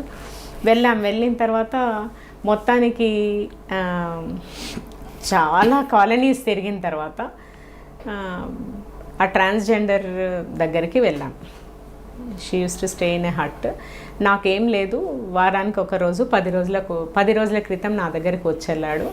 నాకు తెలిసి ఈ పలానా కాలనీలో ఉండొచ్చు అని ఆమె చెప్పడం, వేగ్ ఇన్ఫర్మేషన్. దాని మీద కానీ యాక్చువల్ ఇన్ఫర్మేషన్ ఎవరు ఇవ్వగలుగుతారంటే ఆయన డ్రామా ట్రూప్లో తిరుగుతాడు. ఆ డ్రామా ట్రూప్లో తిరిగే ఒక అతను చెప్తాడు. ఆ డ్రామా ట్రూప్ ఎక్కడ తిరుగుతుందో తనకు తెలియదు. ఈ ఊర్లన్నీ తిరగొచ్చంటే చిట్వేల్ వరకు 33 విలేజెస్ తిరిగాం, 1-2 nights. ఇంకా విసుగొచ్చేసింది ఆయనకు కూడా, సర్వేశ్వరరెడ్డికి. ఎందుకు మేడం ఇట్లా తిరగాలి, మనకేం ఒక లాస్ట్ ట్రై చేద్దాము అంటే దట్ పర్సివరెన్స్ ఫైనలీ వర్క్డ్. ఆయనని దొరికించుకున్నాము, ఎవరైతే ఆర్గనైజర్ ఉన్నాడో. అవును, ఆయన ఇట్లుంటాడు పక్కా. He told the same description. He told that 9 months బాబు ఉన్నాడు, ఈ పలానా డాక్టర్స్ అది అందరూ చైల్డ్ స్పెషలిస్టులు ఒక లైన్లో ఉంటారో అక్కడ ఒక డాక్టర్ చూపిస్తున్నాడు, he is close to this particular transgender. ఇదంతా చెప్పాడు. ఆ బేస్తో వచ్చి చూస్తే కిటికీలోంచి ఒక ఇల్లు కనపడింది. ఆ ఇంట్లో పక్కా అంటే ఇంకా it is cinematic, but olive green uniform తగిలిచ్చుంది. అబ్బా, కరెక్ట్ ప్లేస్కి వచ్చాము, ఈ ఇంటికి గ్యారంటీగా వస్తారు. దెన్ ఏం చేయాలి, కన్ఫర్మేషన్ కావాలి కాబట్టి నేను ఆ ఇంటి ఓనర్ దగ్గరికి వెళ్ళి నేను వాళ్ళకు రిలేటివ్స్ అని ఇంట్రడ్యూస్ చేసుకొని, నేను చాలా రోజులైంది, నేను గుంటూరు నుంచి వచ్చిన, మరి వాళ్ళ కీస్ లేవు ఏం లేవంటే వాళ్ళు ఏం చెప్పినారంటమ్మా, 4-5 రోజుల తర్వాత ఖచ్చితంగా వస్తామని చెప్పినారు. తల్లి కొడుకు భార్య ముగ్గురు ఉంటున్నారు. ఆ ఇన్ఫర్మేషన్ దొరికింది, వాళ్ళు అక్కడికి వస్తారన్నది దొరికింది, పర్టికులర్ ఫోన్ నెంబర్ కూడా దొరికింది. అండ్ అక్కడ కన్ఫర్మేషన్ ఏంటంటే మళ్ళీ హాస్పిటల్ సెర్చ్ చేస్తే ఒక పర్టికులర్ డాక్టర్ దగ్గర ప్రిస్క్రిప్షన్ దొరికింది, పక్కా నంబర్ దొరికింది, everything confirmed. Same description again, ఆ ఉమెన్ డిస్క్రిప్షన్ అక్కడ వచ్చింది, బేబీ. దీంతో then they will come. So watch was there, other kind of surveillance also was put. అప్పటికి ఇంకా 3-4 తాళాలు తీసుకొని లోపలికి వెళ్ళలేదు, ఇంకా వస్తారని కన్ఫర్మ్డ్గా మనకు తెలిసింది కదా. దెన్ మనం వాచ్లో ఉన్నాం మనతో పాటు. ఇంకా దెన్ అప్పటికి కూడా I think none of the at certain level district force was not put in place. వాళ్ళ వరకు హైదరాబాద్ నుంచే ఫాలో అప్ డిఐజీ గారు నడుస్తుంది, Samshirao sir. He was directly monitoring, sir was directly monitoring. వాచ్లో ఉన్నాం, ఇంకో 2 teams జాయిన్ అయ్యాయి, వాచ్కి జాయిన్ అయ్యి పక్కా దట్ పర్టికులర్ ఇక్కడ అయ్యింది. మళ్ళీ ఒక 2-3 డెకాయిటీస్ అయినాయి. బస్ ఎక్కాడు, ఇక్కడికి వచ్చాడు, ఫాలో చేశాము. మదర్ కూడా వచ్చింది. ఆ మదర్ ఏం చేస్తుందన్నది వీ ఫాలోడ్ అప్. ఆ మదర్ ఆ బూటీ తీసుకెళ్ళింది, ఆమె వెనకాలనే ఫాలో అయ్యాను. ఆమెకి అనుమానం పడే క్వశ్చన్ లేదు. ఆమె వెళ్ళింది ఒక పర్టికులర్ ప్లేస్లో, దాన్ని అమ్మడానికి ఇచ్చింది, మళ్ళీ తిరిగి వచ్చింది. ఇట్లా 1 time అయిపోయింది. మళ్ళీ సెకండ్ టైంకి ఆ టైంలోనే అతను నల్గొండ డిస్ట్రిక్ట్లో ఒక ఎస్ఐ దగ్గర వెపన్ స్నాచ్ చేశాడు. So there was a loaded weapon with him. That was the risk again. House intervention and అతన్ని హౌస్ ఇంటర్వెన్షన్ చేయడానికి ఆ వచ్చిన టీమ్స్ కొంతవరకు సక్సెస్ కాలేదు. అతను ఆ పైన ఉన్న వెంటిలేటర్ నుంచి తప్పించుకొని బయటికి పోయి దేర్ వాజ్ క్రాస్ ఫైర్. ఇష్టం వచ్చినట్లు పరిగెత్తాడు కడప టౌన్లో, ఎక్కడ పడితే అక్కడ ఫైర్ చేశాడు. మిస్ అయిపోయాడు అనుకున్న టైంలో you know where he was, అంటే finally he went to the same transgender where because he was firing at us, self defense lo cheyalsi vachindi. And ante the way it was tracked, small piece of information to the logical end, and the entire total property was recovered intact. Total property was encounter అయింది అసలు Kadapa town 7th Road junction దగ్గర మీరు fire open చేశారట కదా. It was same at the place of that transgender ఎవరైతే ఉన్నారో తన దగ్గరే అంటే ఎస్కేప్ అయ్యి ఎక్కడికి వెళ్తారు అన్న ఒక దాంట్లో డెఫినెట్గా ఆయనకు ఉన్న మంచి కాంటాక్ట్ పాయింట్ ఇదే కాబట్టి ఫైనలీ అంటే ఫస్ట్ పోస్టింగ్లోనే మీకు. అండ్ నెక్స్ట్ డే అంటే ఐ డింట్ నో అసలు. నెక్స్ట్ డే అంతా అంటే even state police did not see women officers on action అప్పటి వరకు. AP police, it was good. And that to my in laws place. గడపలో వీళ్ళు కాల్పులు చెప్పారా? అదే హెడ్డింగ్స్. గడపలో కాల్పులు చెప్పిన కోడలు, రాయలసీమ కోడలు.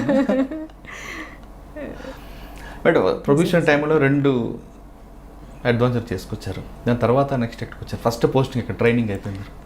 First posting Warangal town, DSP Warangal town. And Warangal ఇక్కడ మీరు రాజేంద్ర దగ్గర ఉన్నప్పుడే దిల్సుఖ్నగర్ బ్లాస్ట్ కూడా జరిగినట్లుందండి. జరిగింది. అండ్ ఇట్ వాజ్ అంటే ప్రొఫెషనలీ వండర్ఫుల్ ఎక్స్పీరియన్స్. అది Saibaba temple blast. That was actually మనకు ఫస్ట్ బ్లాస్ట్ ఆఫ్టర్ కృష్ణప్రసాద్ గారి డెత్ తర్వాత టెర్రర్ బ్లాస్ట్ అది.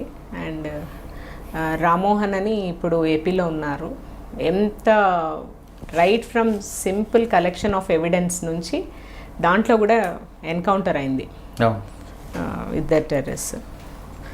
రైట్ ఫ్రమ్ దట్ ఎంటైర్ ప్రాసెస్లో ఎలా ఆపరేట్ అవుతాయి terror modules, it was very good education and involvement. అంటే మీకు ప్రొఫెషనల్ పీరియడ్లో టోటల్ ఎక్స్పీరియన్స్ అంతా వచ్చింది కదా? అంటే రంగారెడ్డి జిల్లా అట్లా ఉండిందండి. ఇప్పటికీ 3 రకాల ఎంఓ కనిపిస్తుంది. ఒకటి పెంపుని పట్టుకొచ్చారు, ఒక ఐఎస్ఐ మాడ్యూల్ తీసుకొచ్చారు, అదేవిధంగా డెకాయిట్ గ్యాంగ్, ఎక్స్పోజర్. జనరల్గా ఎక్కువ ప్రొఫెషన్ టైంలో ఇలాంటివన్నీ అంటే అవ్వవు. అయినా ప్రొఫెషన్ ఆఫీసర్ అంత ఇన్వాల్వ్ చేయరు కొంతమంది ఆఫీసర్లు, కానీ మీకున్నప్పుడు సుపీరియర్ ఆఫీసర్లు మీ మీద నమ్మకంతో. ఖచ్చితంగా basically all credit goes to my SP and DIG then. అంటే మీరు వరంగల్ ఎస్పీకి వెళ్ళినప్పుడు అక్కడ కూడా రౌడీలు బెదిరించడం చేశారట? రౌడీలను బెదిరించడం కాదు, డిఫరెంట్ టాక్టిక్స్ వాడాము అక్కడ కూడా. ఎట్లా బేసిక్గా వరంగల్ మనకు తెలుసు, it has a very beautiful history. అంటే పీపుల్ ఇట్ సెల్ఫ్ ఆ ఉద్యమ స్ఫూర్తి, అంటే క్వశ్చనింగ్ స్పిరిట్ చాలా ఉంటుంది పబ్లిక్లో. కానీ అప్పటికి మూమెంట్ ఉందండి వరంగల్? ఆ మూమెంట్ ఉంది. దానికంటే నేను వెళ్ళే కంటే 1 year ముందే హనంకొండ బ్లాస్ట్ అయింది. అండ్ ఆ హనంకొండ బ్లాస్ట్ అయిన తర్వాత చాలామంది సస్పెక్ట్ షీట్స్ ఓపెన్ చేశారు చాలామంది మీద, బికాజ్ సర్టన్ పోలీస్ ఆఫీసర్స్ని టార్గెట్ చేసి ఆ బ్లాస్ట్ జరిగింది. And it was fag and almost of the moment. ఇంకా అప్పటికే సరెండర్స్ అయితే అవుతున్నాయి. ఆ టైంలో మనం వెళ్ళడం, ఒక నార్మల్ పోలీస్ వాతావరణాన్ని తీసుకొని రావడానికి, అంటే అప్పుడున్న ఎస్పీ గారు నలిన్ ప్రభాత్ సార్ మనకు అంటే గవర్నమెంట్ ఆబ్జెక్టివ్ మనము ఒక స్నేహపూరిత వాతావరణము పబ్లిక్కి కలిగించాలి అన్న ఒక ఉద్దేశంతోనే, అట్ ద సేమ్ టైం ఎక్కడ టఫ్గా ఉండాలో అక్కడ ఉండాలి అన్న ఒక భావనతోనే దట్ వాజ్ దిశానిర్దేశం అదే. సో మనం ఫ్రెండ్లీగా ఉండాలి అంటే మనకు పబ్లిక్ రీచ్ ఉండాలి.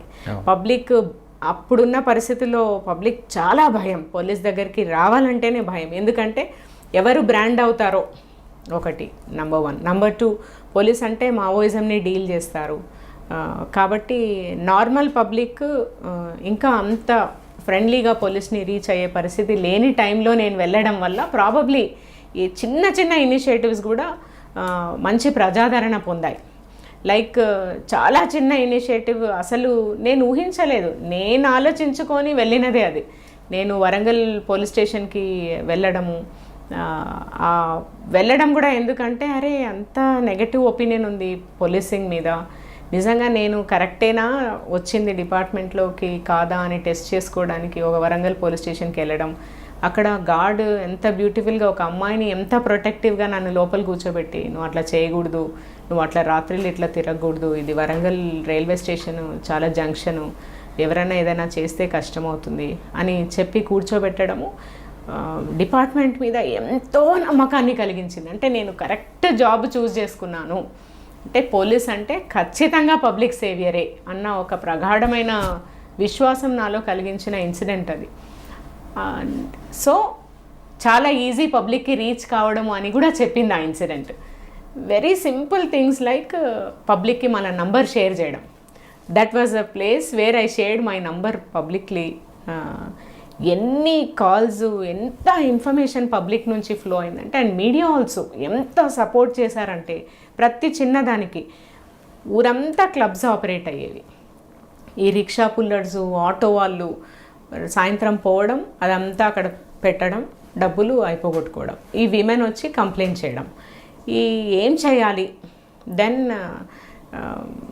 So called bad hats who are operating these particular things, వాళ్ళ మీద చాలా టఫ్ యాక్షన్ తీసుకున్నాం, లీగల్గా టఫ్ యాక్షన్ తీసుకున్నాము. ఇంకొక సైడు మీరు అవన్నీ బంద్ చేస్తే మీ మీద షీట్స్ క్లోజ్ చేస్తామని చెప్పడం, ప్లస్ వాళ్ళ మీద వాళ్ళకు అంటే వాళ్ళ వైఫ్స్ని తీసుకొచ్చి వాళ్ళ ముందు ఎక్స్పోజ్ చేయడం, చేసేవరకు మొత్తం క్లబ్స్ క్లోజ్ చేయించడము ఒకటి.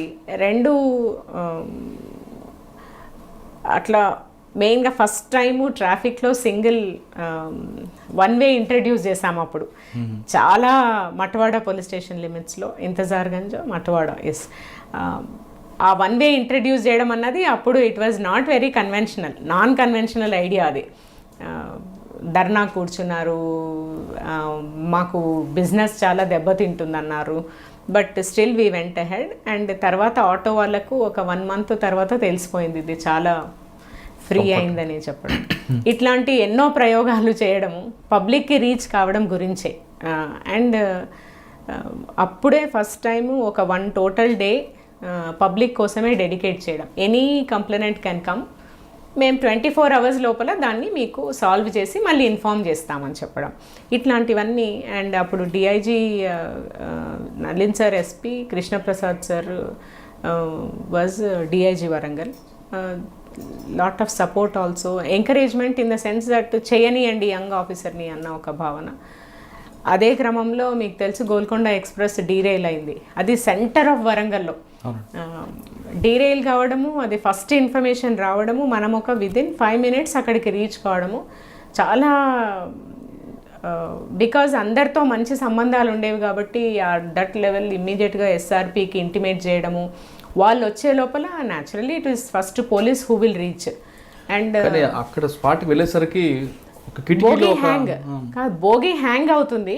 ఆ కిటికీలోంచి ఏడ్చేస్తున్నారు. అంటే ఎప్పుడు ఊడి కింద పడుతుందో తెలీదు.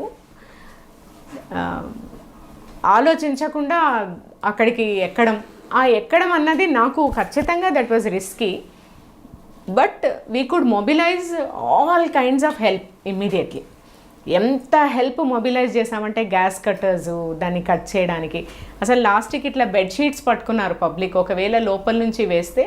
అంటే ఒక లీడర్గా మనము ఇనిషియేటివ్ తీసుకుంటే అక్కడ ఉన్న ఫోర్స్ అంతా కూడా ఆటోమేటిక్గా ఫాలో అవుతారన్న ఒక ఆలోచనతో మాత్రమే తీసుకోవడం అది. Though it was risky. And 21 lives we could save, చిన్న బేబీ కూడా. And very satisfying moment. Next day I think ఈనాడునో I don't know which paper, శభాష్ సుమతి అని హెడ్లైన్స్తో, అంటే మనం రియలైజ్ కాలేదు అదంతా. It was call of duty, we did it అంతే. అండ్ చాలా memorable experience when we came to. మీరు 21 మందికి రక్షించారు, కానీ ఒక మనిషి చనిపోవడంతో మీరు బాగా హట్ అయ్యారని కూడా అప్పట్లో వార్త వచ్చింది. అంటే మధ్యలో చిక్కుకున్నారు. ఈ డోర్ ఉంటుంది కదండి, డోర్ తర్వాత ఈ ఎంట్రీ పార్ట్, అంటే ఎక్కడైతే తెగిందో దానికి డోర్కి మధ్యలో చిక్కుకున్నారు. అండ్ చాలాసేపు నరకం అనిపించాడు కదండి, అనుభవించాడు, పైనుంచి ఏడుస్తున్నాడు. అండ్ చాలా ట్రై చేసాం కూడా, అంటే ఏ పార్ట్లో కట్ చేస్తే అతన్ని సేవ్ చేయొచ్చు అన్నది, but we could not. But 21 lives were saved. అంటే అట్లాంటి ఇన్సిడెంట్స్ ఏమవుతుందంటే నెక్స్ట్ టైం వచ్చినప్పుడు ఇంకా బాగా ఎట్లా యాక్ట్ చేయాలి అని ఒక ఎక్స్పీరియన్స్, అండ్ ఇంకా ప్రొఫెషనల్ అప్రోచ్ ఎట్లా వెళ్ళాలి అన్నది ఒక ఎక్స్పీరియన్స్. దే టీచర్స్ అండ్ ధైర్యం కూడా టీచ్ చేస్తాయి. ఎట్లాంటి సిచ్యువేషన్స్లో కూడా మనం లీడర్షిప్ చూపిస్తేనే మనతో ఉన్న టీం మొత్తం కూడా they will get energised. Warangal తర్వాత ఎక్కడికి వచ్చారు? వరంగల్ తర్వాత చిక్కడపల్లి ఏసీపీ వచ్చిన తర్వాత మీరు మరొకసారి వార్తలకు వచ్చారండి. చిక్కడపల్లిలో సుమతి టీం అని ఒక టీం పెట్టుకుని, అంటే యంగ్ కానిస్టేబుల్స్ పెట్టుకొని చిక్కడపల్లి ఆర్టీసీ క్రాస్ రోడ్స్ ఆ లిమిట్స్లో ఎవరైతే అల్లర్లు చేస్తున్నారో, ఎవరైతే యాంటీ సోషల్ ఉన్నారో వాళ్ళని స్పెషల్గా తీసుకురావడం, ఏసీపీ టీం అని పెట్టుకొని వాళ్ళు పికప్ చేయడం, అండ్ లోకల్ పోలీసులకు సంబంధం లేకుండా మీ టీమే వెళ్ళడం, పికప్ చేయడం, వాళ్ళని అరెస్ట్ చేయడం అనేది ఒకటి చేశారు. తర్వాత మంత్రి శంకర్ అని ఒక నటోరియస్ క్రిమినల్ని కూడా మీ టీమే అరెస్ట్ చేశారు. చిక్కడపల్లి అప్పుడు Mahanti sir was CP, commissioner of police, and great officer also. Sir అంటే చాలా logical, he is very logical and very arithmetic. అప్పుడు నాకు తెలిసి వరంగల్ నుంచి వచ్చిన తర్వాత brief period while I had a baby, ఆ టైంలో సిటీ అంతా ఏంటంటే first times Hyderabad city experienced vehicle checkings continuously. అదొక సిస్టమ్ ఆఫ్ చెకింగ్. అంటే ఇప్పుడు 1 hour చెక్ చేయాలి, 2 hours గ్యాప్, మళ్ళీ 1 hour చెక్ చేయాలి, అండ్ దాన్ని ఏ రకంగా రొటేషన్ చేయాలి. అండ్ ప్రతి establishment including south zone in టైంకి క్లోజ్ అయిన టైం అది. ఆ టైంలో అండ్ ఇంకొకటి విపరీతమైన ధర్నాలు, లెఫ్ట్ ధర్నాలు ఎవ్రీ డే. చలో అసెంబ్లీ లేదంటే చలో సెక్రటేరియట్ ఇందిరా పార్క్ నుండి. That was the period. నన్ను అంటే నేను చెయ్యగలను అని అనుకొని వేయడం ఒకటి, ఎందుకంటే it was very hectic physically and mentally also. మీరు టీంని ఎందుకు పెట్టుకున్నారండి? 5 కానిస్టేబుల్ని యంగ్ కానిస్టేబుల్ పెట్టుకుని ఒక టీం ఫామ్ చేసి. ఎస్ఐస్ ఆల్సో పడతాయి. ఒక్కొక్క పోలీస్ స్టేషన్ నుండి ఒక ఎస్ఐ ఉన్నారు, ఒక రిక్రూట్. ఎందుకంటే ఇంటెలిజెన్స్ గ్యాదరింగ్కి ఇప్పుడు మనకు ఆ పర్టిక్యులర్ డివిజన్లో టైం దొరకదండి వేరే ఇష్యూస్కి. కంటిన్యూస్గా లా అండ్ ఆర్డర్ ఇష్యూస్ ఉంటాయి అండ్ మనము వేరే ఇష్యూస్ మీద కాన్సన్ట్రేట్ చేయాలి. ఆన్ రౌడీజం కానీ ఎక్కువ మీరు ఇందిరా పార్క్ డ్యూటీ ఉంటుంది, అందుకని ఒక టీమ్ ఫామ్ చేయడం, not for any other reason. And ఇంకోటి వీళ్ళు ట్రైన్ అయినట్టు ఉంటుంది, మోటివేట్ చేసినట్లు ఉంటుంది. ప్లస్ అన్ని రకాలుగా సక్సెస్ఫుల్ కావాలి అంటే మనం క్రైమ్ వర్క్ చేయాల్సిందే, at the same time with law and order మంచి ర్యాపో బిల్డ్ చేయాల్సిందే, ప్లస్ రౌడీజం కంట్రోల్ కావాల్సిందే. Because there was lot of అప్పుడే కొంచెం రియల్ ఎస్టేట్ బూము స్టార్ట్ అవ్వడము, ఎక్కడ పడితే అక్కడ ల్యాండ్ ఆక్యుపేషను, ఇదంతా కూడా అంటే ఇట్ వాజ్ దేర్. ఆ టైంలో శంకర్ ఎపిసోడ్ చెప్పండి ఒకసారి. అంటే విపరీతమైన క్రైమ్ అయ్యేదండి. క్రైమ్ అయ్యే క్రమంలో ఈ మంత్రి శంకర్ అంటే ఇప్పటికీ కూడా అంటే he is even after 20 years also he కంటిన్యూస్గా అరెస్ట్ అవుతూనే ఉన్నాడు. అండ్ ఒక్కసారి మంత్రి శంకర్ రిలీజ్ అయ్యాడంటే ఒకటేసారి 20, 30, 40 offenses, అది కూడా గ్రేవ్ offenses అయ్యాయి ఆ రోజు. అదే అట్లాంటి అఫెండర్ని మనము త్రూ ప్రాపర్ సిస్టమ్, అంటే మళ్ళీ చెప్తున్నాను, గ్రౌండ్ ఇంటెలిజెన్స్ కంటే మించిన ఇంటెలిజెన్స్ ఏమీ ఉండదు. గ్రౌండ్ ఇంటెలిజెన్స్ నుంచే that was the purpose for which this team was used. ఆ గ్రౌండ్ ఇంటెలిజెన్స్ డెవలప్ చేయడము, వెళ్ళడము, అతని పక్కా పట్టుకోవడం. ఐ థింక్ 40-50 offenses చూపించాము. అండ్ ఆ తర్వాత అతను ఎంత ఫ్రెండ్లీ అయిపోయాడంటే జైలు నుంచి లెటర్లు రాసేవాడు. అండ్ మళ్ళీ ఒకసారి I think at some point of time మళ్ళీ కూడా కాంటాక్ట్ వచ్చినప్పుడు, మేడం అంత చక్కగా ఇంట్రాగేషన్ చేశారు అప్పుడు మీరు, మీ టీం అంతా కూడా, నన్ను ఆ రకంగా అడిగిన వాళ్ళు లేరు, ఇప్పుడు అడిగితే నేను సగం చెప్తాను అంటే ఇప్పుడు అవసరం లేదు, మాకు టెక్నాలజీ ఉంది, అప్పుడంటే ఇట్ వాస్ నాట్. ఇంకోటి బీదర్ గ్యాంగ్స్ కూడా, బీదర్ వరకు అసలు ఇమాజిన్ చేయలేము. ఇక్కడ నుంచి ఒక సిపి గారిని అడిగి ఒక బస్సు తీసుకొని ఒక 30 members బీదర్ వరకు పోయి ఈ అటెన్షన్ డైవర్షన్ గ్యాంగ్కి సంబంధించిన ఒక 10-12 మందిని పట్టుకొని వచ్చాం. అటెన్షన్ డైవర్షన్ తో పాటు వాళ్ళు సూడో పోలీస్ కూడా, అదే ఇరానీ గ్యాంగ్, ఎస్ పట్టుకొని రావడం అంటే ఒక అట్లాంటివి చేయడానికి చాలా టీమ్ ఎఫర్ట్ కావాలండి. Team effort. మంత్రి శంకర్ మీరు చిక్కడపల్లి ఏసీపీగా పనిచేసిన టైంలో నాకు ఇంటర్వ్యూ ఇచ్చాడండి. ఆయన అప్పుడు ఏం చెప్పాడంటే, సుమతి గారు ఎక్కడ పనిచేస్తే నేను అక్కడ దొంగతనం చేయనని చెప్పాడు. మరి అంతలా ట్రీట్ ఏం చేశారు? No it was there was no, అంటే నేను నెగటివ్ ట్రీట్మెంట్ ఉండుంటే అది జైలు నుంచి లెటర్స్ రాయారు కదండి. After he went jail from there lot of letters he wrote, నేను మంచిగా మారాను, లేకపోతే నాకు, నేను అనుకోవడం అప్పుడు వాళ్ళ సన్ కొంచెం ఇబ్బందుల్లో ఉన్నప్పుడు మనము కొంత took care of the family. Chikkadpally తర్వాత ఎక్కడికి వచ్చారు? After Chikkadpally CID, united state. నేను ఇంకా జస్ట్ ప్రమోటెడ్ అడిషనల్ ఎస్పీ. అప్పుడు రాగానే అసలు ఇట్లా దిగాను చిక్కడపల్లిలో, ఐ మీన్ అడిషనల్ ఎస్పీ సిఐడిగా చార్జ్ తీసుకోగానే ఏం తెలియదండి నాకు. యాంటీ హ్యూమన్ ట్రాఫికింగ్ ఆపరేషన్ ఉంది, నెక్స్ట్ 2 daysలో నువ్వు ట్రైన్ ఎక్కాలి, నీకు ఈ 20 members టీమ్ని ఇచ్చారు, ఒక 2 inspectors team, anti human trafficking rides in Pune and Delhi. అసలు నిజంగా చెప్పాలంటే క్లియర్గా ఏమీ కూడా ఇంకా కూడా తెలియదు. ఒక book of what to do, UNODC అప్పుడు ఫామ్ అయింది for anti human trafficking functioning only. And మన state was very active, united state. వెళ్ళి అక్కడ ఉన్న మహిళలను, వ్యభిచార కూపంలో ఉన్న తెలుగు మహిళలను మనము వాపస్ తీసుకొని రావాలి స్టేట్కి. That was the agenda. And state will వాళ్ళకు మంచి ఉపాధి కల్పిస్తారు. మాకు ఇంత మంచి స్కీమ్స్ ఉన్నాయని ప్రొజెక్ట్ చేయడము, వాళ్ళని ఎన్జిఓస్ ద్వారా అక్కడి నుంచి బయటికి తీసుకొని వచ్చి మళ్ళీ మన దగ్గర పునరావాసం కల్పించడం. This was the agenda laid out. Police action was first identifying ఎక్కడెక్కడ ఉన్నారని. అట్లా పూణే, ఢిల్లీ ఐడెంటిఫై చేశారు, all red light areas in Pune and Delhi. ఆ టీమ్స్ని రెస్క్యూ ఆపరేషన్కి పంపించారు. ఐ థింక్ ఓవరాల్గా more than 200 or 170 people, correct number తెలీదు. First Pune operation. ఎవరికి లోకల్ పోలీస్కి తెలిస్తే ఇంకెవరు ఉండరు అక్కడ. సో అక్కడ ఉన్న క్రైమ్స్ హెడ్ కూడా పర్టికులర్ ఆఫీసర్స్ని ఇన్వాల్వ్ చేయడము, ఆ ఎన్జిఓ సహాయంతో ఒక్కొక్క డెన్లోకి వెళ్ళడము చాలా అంటే హృదయ విదారకం. It is not very happy thing for a woman to see that also. Even minors, majors rescue చేసి మళ్ళీ వాళ్ళను తిరిగి హైదరాబాద్కి తీసుకొచ్చాం. ఆ ప్రాసెస్లో counselling cum NGOs were there and reports and how they got into different parts of Andhra and Telangana. Even అనంతపూర్లో కొన్ని పార్ట్స్, కడపలోని కొన్ని పార్ట్స్, తర్వాత ఇక్కడ నిజామాబాద్ జిల్లా, even Mahabubnagar district, part of Mahabubnagar district, ఎక్కడెక్కడైతే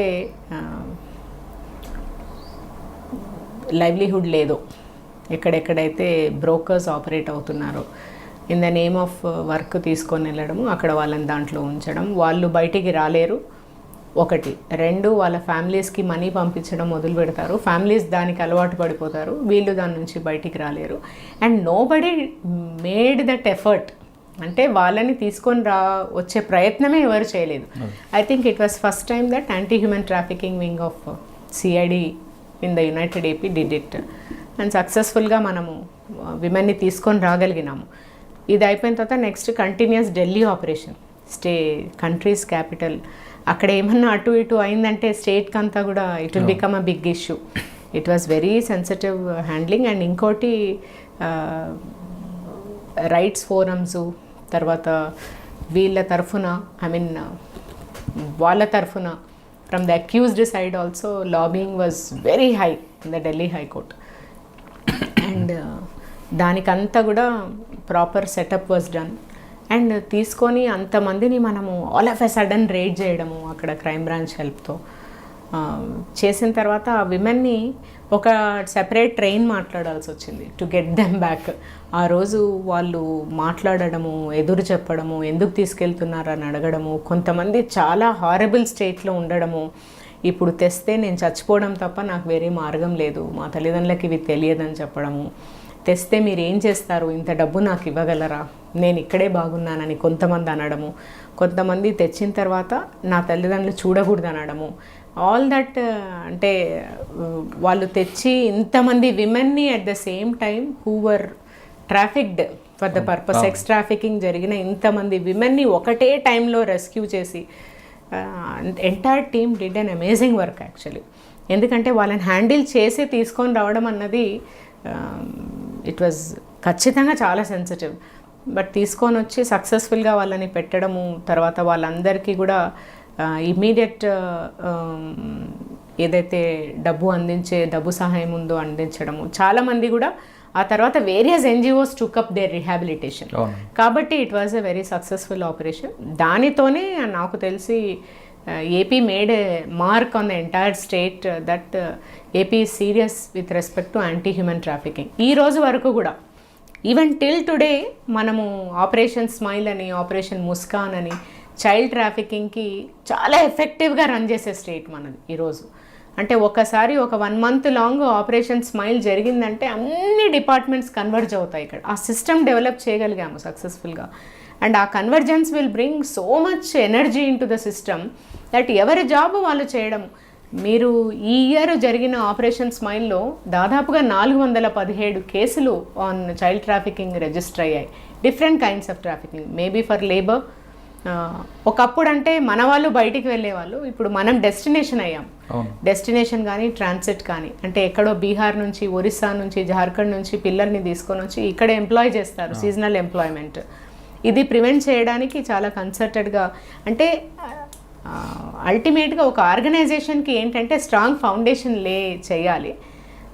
ఈ స్టేట్లో చాలా ప్రౌడ్గా as an officer of police force in otherwise AP and now Telangana, all officers అన్ని వింగ్స్లోనూ చాలా స్ట్రాంగ్ పోలీసింగ్ సిస్టమ్స్ డౌన్ చేయడం వల్లనే ఐ థింక్ అన్ని లెవెల్స్లోనూ కూడా ఆఫీసర్స్ పని చేయడానికి అనువైన వాతావరణాన్ని క్రియేట్ చేయగలిగారు.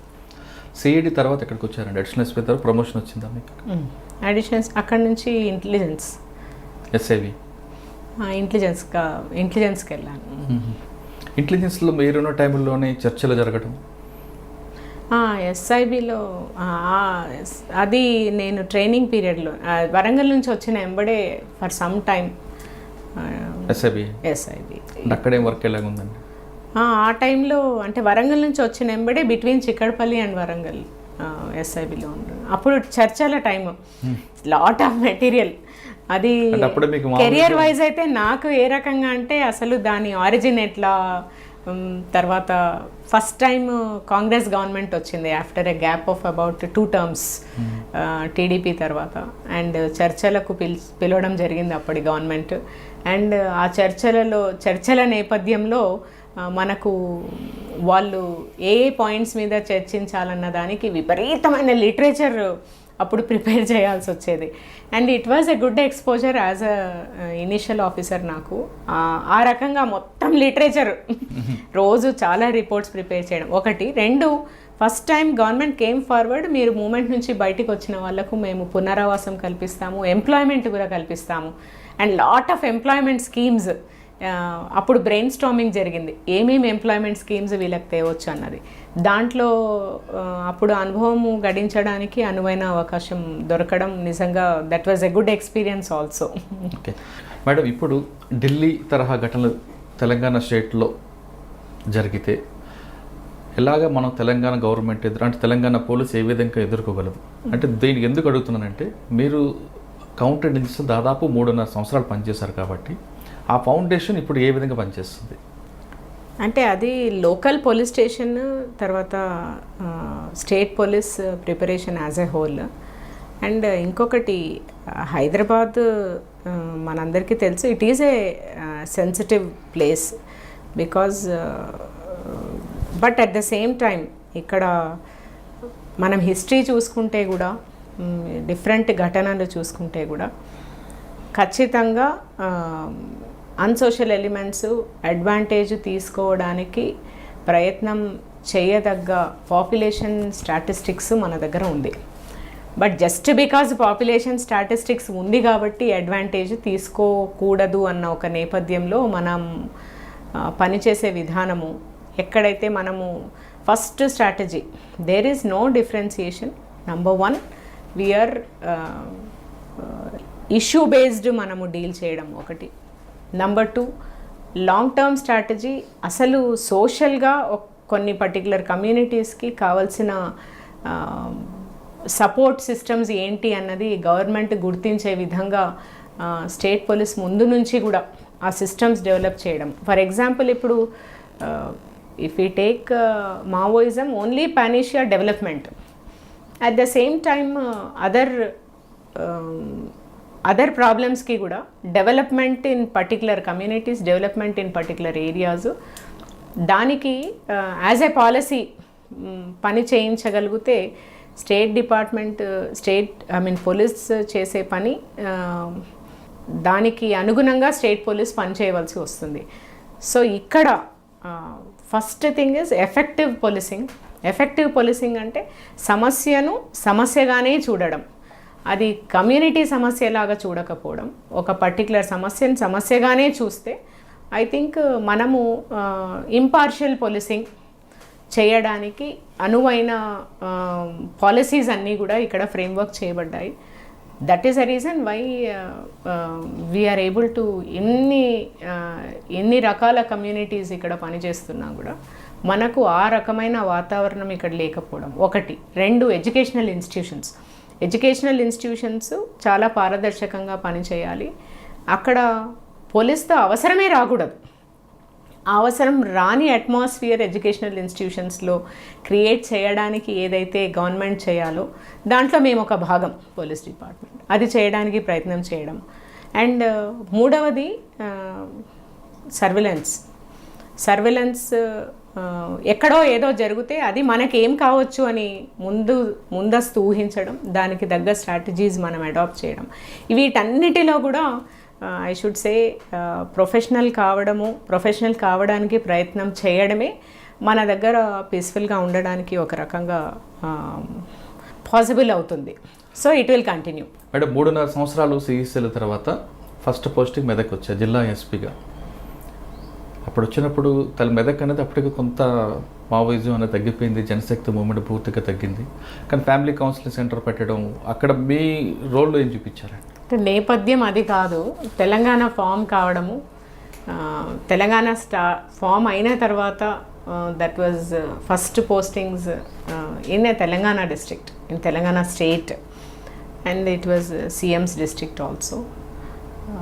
అంటే మనము యాజ్ ఎ స్టేట్ మనం చాలా ప్రోగ్రెసివ్ స్టేట్ అని చూపించడము, లా అండ్ ఆర్డర్ వైజ్ మనం చాలా ఎఫెక్టివ్ అని చూపించడము, గవర్నమెంట్ ప్రజలకు చాలా దగ్గరగా ఉందని చూపించడం, ఇవన్నీ చాలా కొత్తగా ఫామ్ అయిన స్టేట్ కాబట్టి అత్యవసరమైనది అది.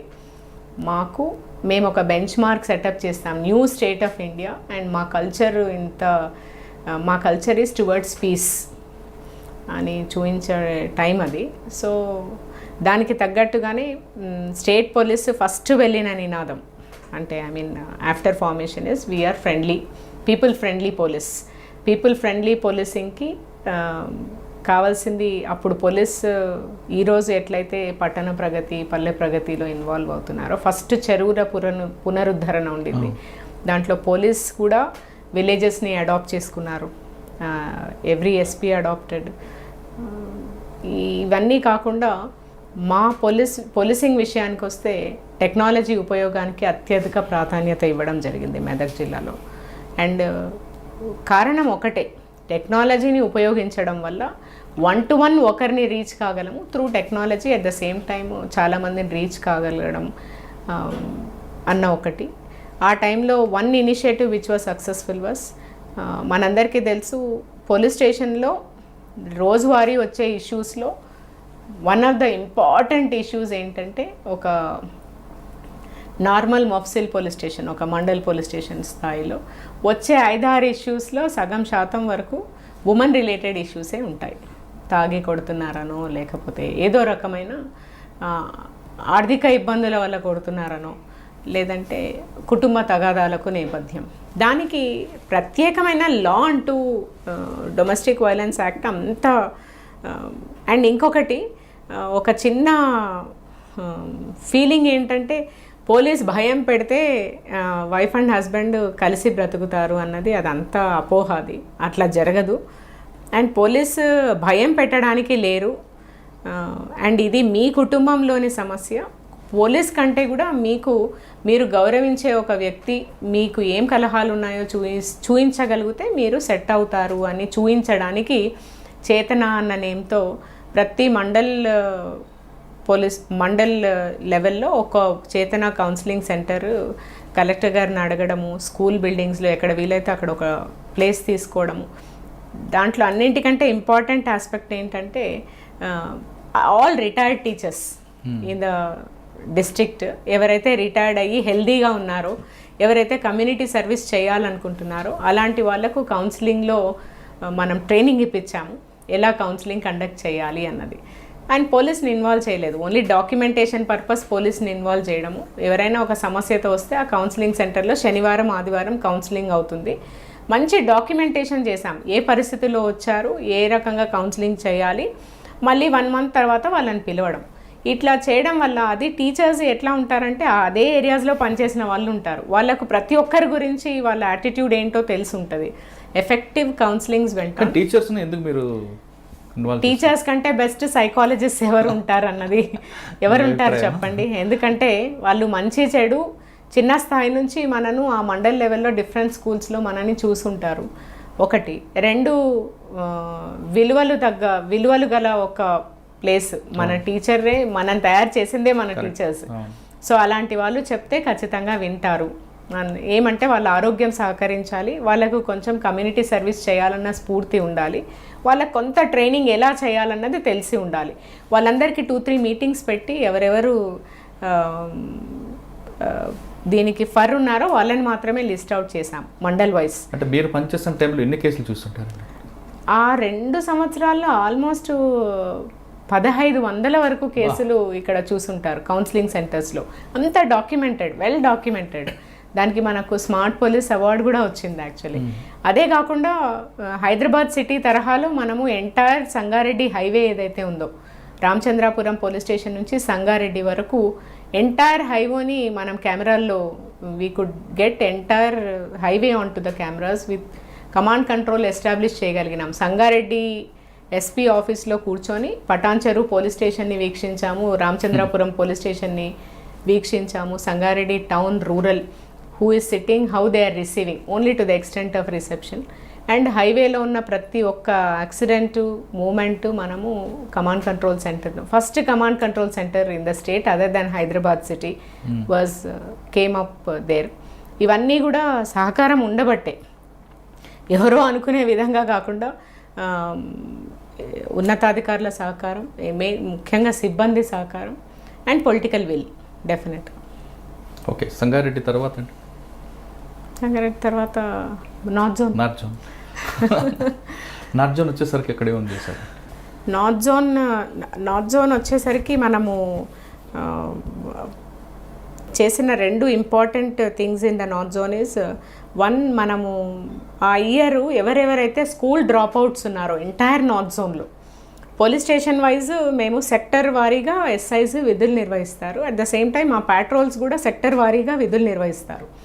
ఈ ప్రతి సెక్టర్లో ఉన్న జవాన్ ఎవరైతే ఉన్నారో, పాట్రోల్ కానీ బ్లూ కోట్స్ కానీ, వాళ్ళకు ఆల్మోస్ట్ ఆ ఏరియాలో అందరూ తెలుసుంటారు, ఎన్ని హౌస్ నెంబర్స్ వస్తాయో తెలుసు. సో ఏ ఇంట్లో ఇప్పుడు జూన్లో స్టార్ట్ చేసాం, స్కూల్ స్టార్ట్ అవుతాయి కాబట్టి అంతకంటే 1 month నుంచి ఒక ఎక్సర్సైజ్ చేసాం.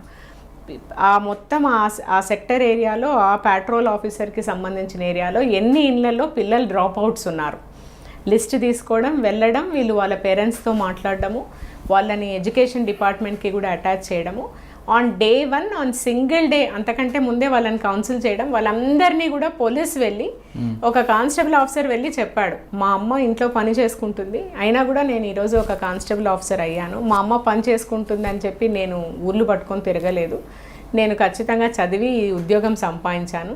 అట్లా మీరు వచ్చి స్కూల్లో చదువుకుంటే మీ సమస్యల్ని మీరు ఎదుర్కోవచ్చు, రేపొద్దున మీ అమ్మ నాన్న కంటే కూడా బెటర్ లైఫ్ స్టైల్ మీకు ఉంటుందని వాళ్ళే ఒక ఎగ్జాంపుల్గా చూపించి, ఒక్క రోజులో I think not less than 1000 చిల్డ్రన్ని రీజాయిన్ చేశాము స్కూల్స్లో. అది ఆ ఉద్యోగం మీ డిపార్ట్మెంట్ పని కాదు కదండి? అంటే మేము అదే పనిగా చేయలేదు, అది మేము ఆ సందర్భంగా ఎడ్యుకేషన్ డిపార్ట్మెంట్ ఎడ్యుకేషన్కే అటాచ్ చేశాం. ఎడ్యుకేషన్కి అటాచ్ చేయడం చేయాల్సిన పని కదండి. కౌన్సిలింగ్ అంతా వాళ్ళు చేశారు, బట్ డ్రాప్ అవుట్స్ తగ్గించాల్సిన బాధ్యత ఎడ్యుకేషన్ డిపార్ట్మెంట్. ప్రాబబ్లీ వాళ్ళు చేసే ప్రయత్నం వాళ్ళు చేస్తారు, మేము పబ్లిక్కి రీచ్ కావడానికి చేసిన ఒక ప్రయత్నం ఇది. దాంట్లో ఎడ్యుకేషన్ డిపార్ట్మెంట్ మేము కలిసి చేశాం కాబట్టి it is people friendly initiative. తర్వాత కెమెరాస్, మేము ఈరోజు దాదాపుగా 4 లక్షల కెమెరాలు తెలంగాణలో ఉన్నాయి అంటే that initiative started from Hyderabad city. Mahender Reddy sir సిపిగా ఉన్నప్పుడు ఒక్క నార్త్ జోన్లో 50,000 పెట్టించాలన్న ఒక ప్రయత్నంతో ఫస్ట్ మనము ఒక కాలనీని మోడల్ కాలనీగా, ఫర్ ఎగ్జాంపుల్ పద్మారావు నగర్ కాలనీలో కెమెరాస్ ఎలా పెట్టాలి, కమ్యూనిటీని ఏ రకంగా మనము ఉత్సాహపరచాలి అన్న దాంతో Padmarao Nagar colony is one of the oldest colonies in the city. దాదాపుగా నాట్ లెస్ దాన్ ఒక్కొక్క ఆ మినీ కాలనీలోనే 2,000 to 2,500 హౌస్ హోల్డ్స్ ఉంటాయి. అట్లా 4-5 colonies put together is Padmarao Nagar colony. ప్రతి కాలనీలో యూత్ని గ్యాదర్ చేశాము, వాళ్ళని ప్రమోట్ చేయించాము. వాళ్ళని ప్రమోట్ చేసిన తర్వాత ఎక్కడ పెడితే బాగుంటుంది జంక్షన్స్ అన్నీ ఐడెంటిఫై చేసి ఒకటే రోజు కమిషనర్ ఆఫ్ పోలీస్ని పిలవడం, ఎంటైర్ కమ్యూనిటీలో on a single day we inaugurated about 500 to 600 cameras where entire public walked along with the CP. And అంటే చూపించడం, మీరు ఈ రకంగా చేస్తే మనం సేఫ్, మన కాలనీ సేఫ్ అన్న ఒక భావన తీసుకొని రావడానికి. That was also something which is నేను సైతం, దాని ప్రోగ్రామ్ పేరే నేను సైతం. ఈరోజు నేను సైతం ఈజ్ ఎవ్రీవేర్. నార్జోన్లు ఇది కాకుండా క్రైమ్ రిలేటెడ్ కేసు కూడా చాలా మీరు డిటెక్ట్ చేయించారు. డిటెక్షన్ దానికంటే ఇంకా ఒక ఇనిషియేటివ్, మన సికింద్రాబాద్ రైల్వే స్టేషన్ని క్రైమ్ ఫ్రీ జోన్గా చేస్తాము అని మనం వాగ్దానం చేయడం. దానికి అనుగుణంగా విదిన్ 1 to 2 yearsలో ఆల్మోస్ట్ 14 మర్డర్ కేసెస్ ఉన్న దాన్ని 0కి తీసుకొచ్చాం with the help of public initiative. And అక్కడ బేసిక్ కారణం ఏంటంటే ఈ వ్యాగబాండ్స్ అంతా ఎక్కువ తిరుగుతారు. అట్ ద సేమ్ టైమ్ కొంచెం స్మాల్ లెవెల్ డ్రగ్ పెడ్లింగ్ జరుగుతుంది. తర్వాత సెక్స్ ట్రాఫికింగ్ కాదు కానీ సాలిసిటింగ్ ఎక్కువ నడుస్తుంది.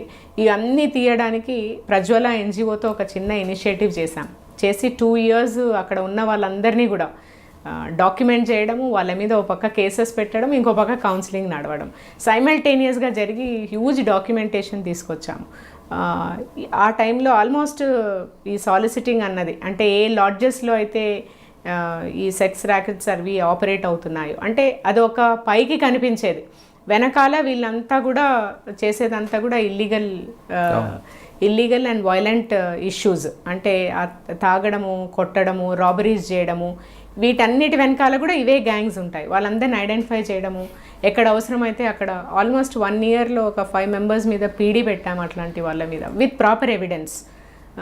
దానికి టెక్నాలజీని బాగా ఉపయోగించుకున్నాము అండ్ అక్కడ ఉన్న పబ్లిక్ని వినియోగించుకొని చేసాం. అది కూడా one of the initiatives where we could bring, అంటే మనము పబ్లిక్ సహకారము, టెక్నాలజీ వాడుకుంటే క్రైమ్ని 100% కంట్రోల్ చేయగలము అని చూపించగలిగాము. అండ్ ఇంకొకటి, ఈరోజు మనము తెలంగాణ పోలీస్ జాబ్ కనెక్ట్ అని మనము ఒక వారధిలాగా ఉన్నాం జాబ్ ప్రొవైడర్స్కి, జాబ్ సీకర్స్కి.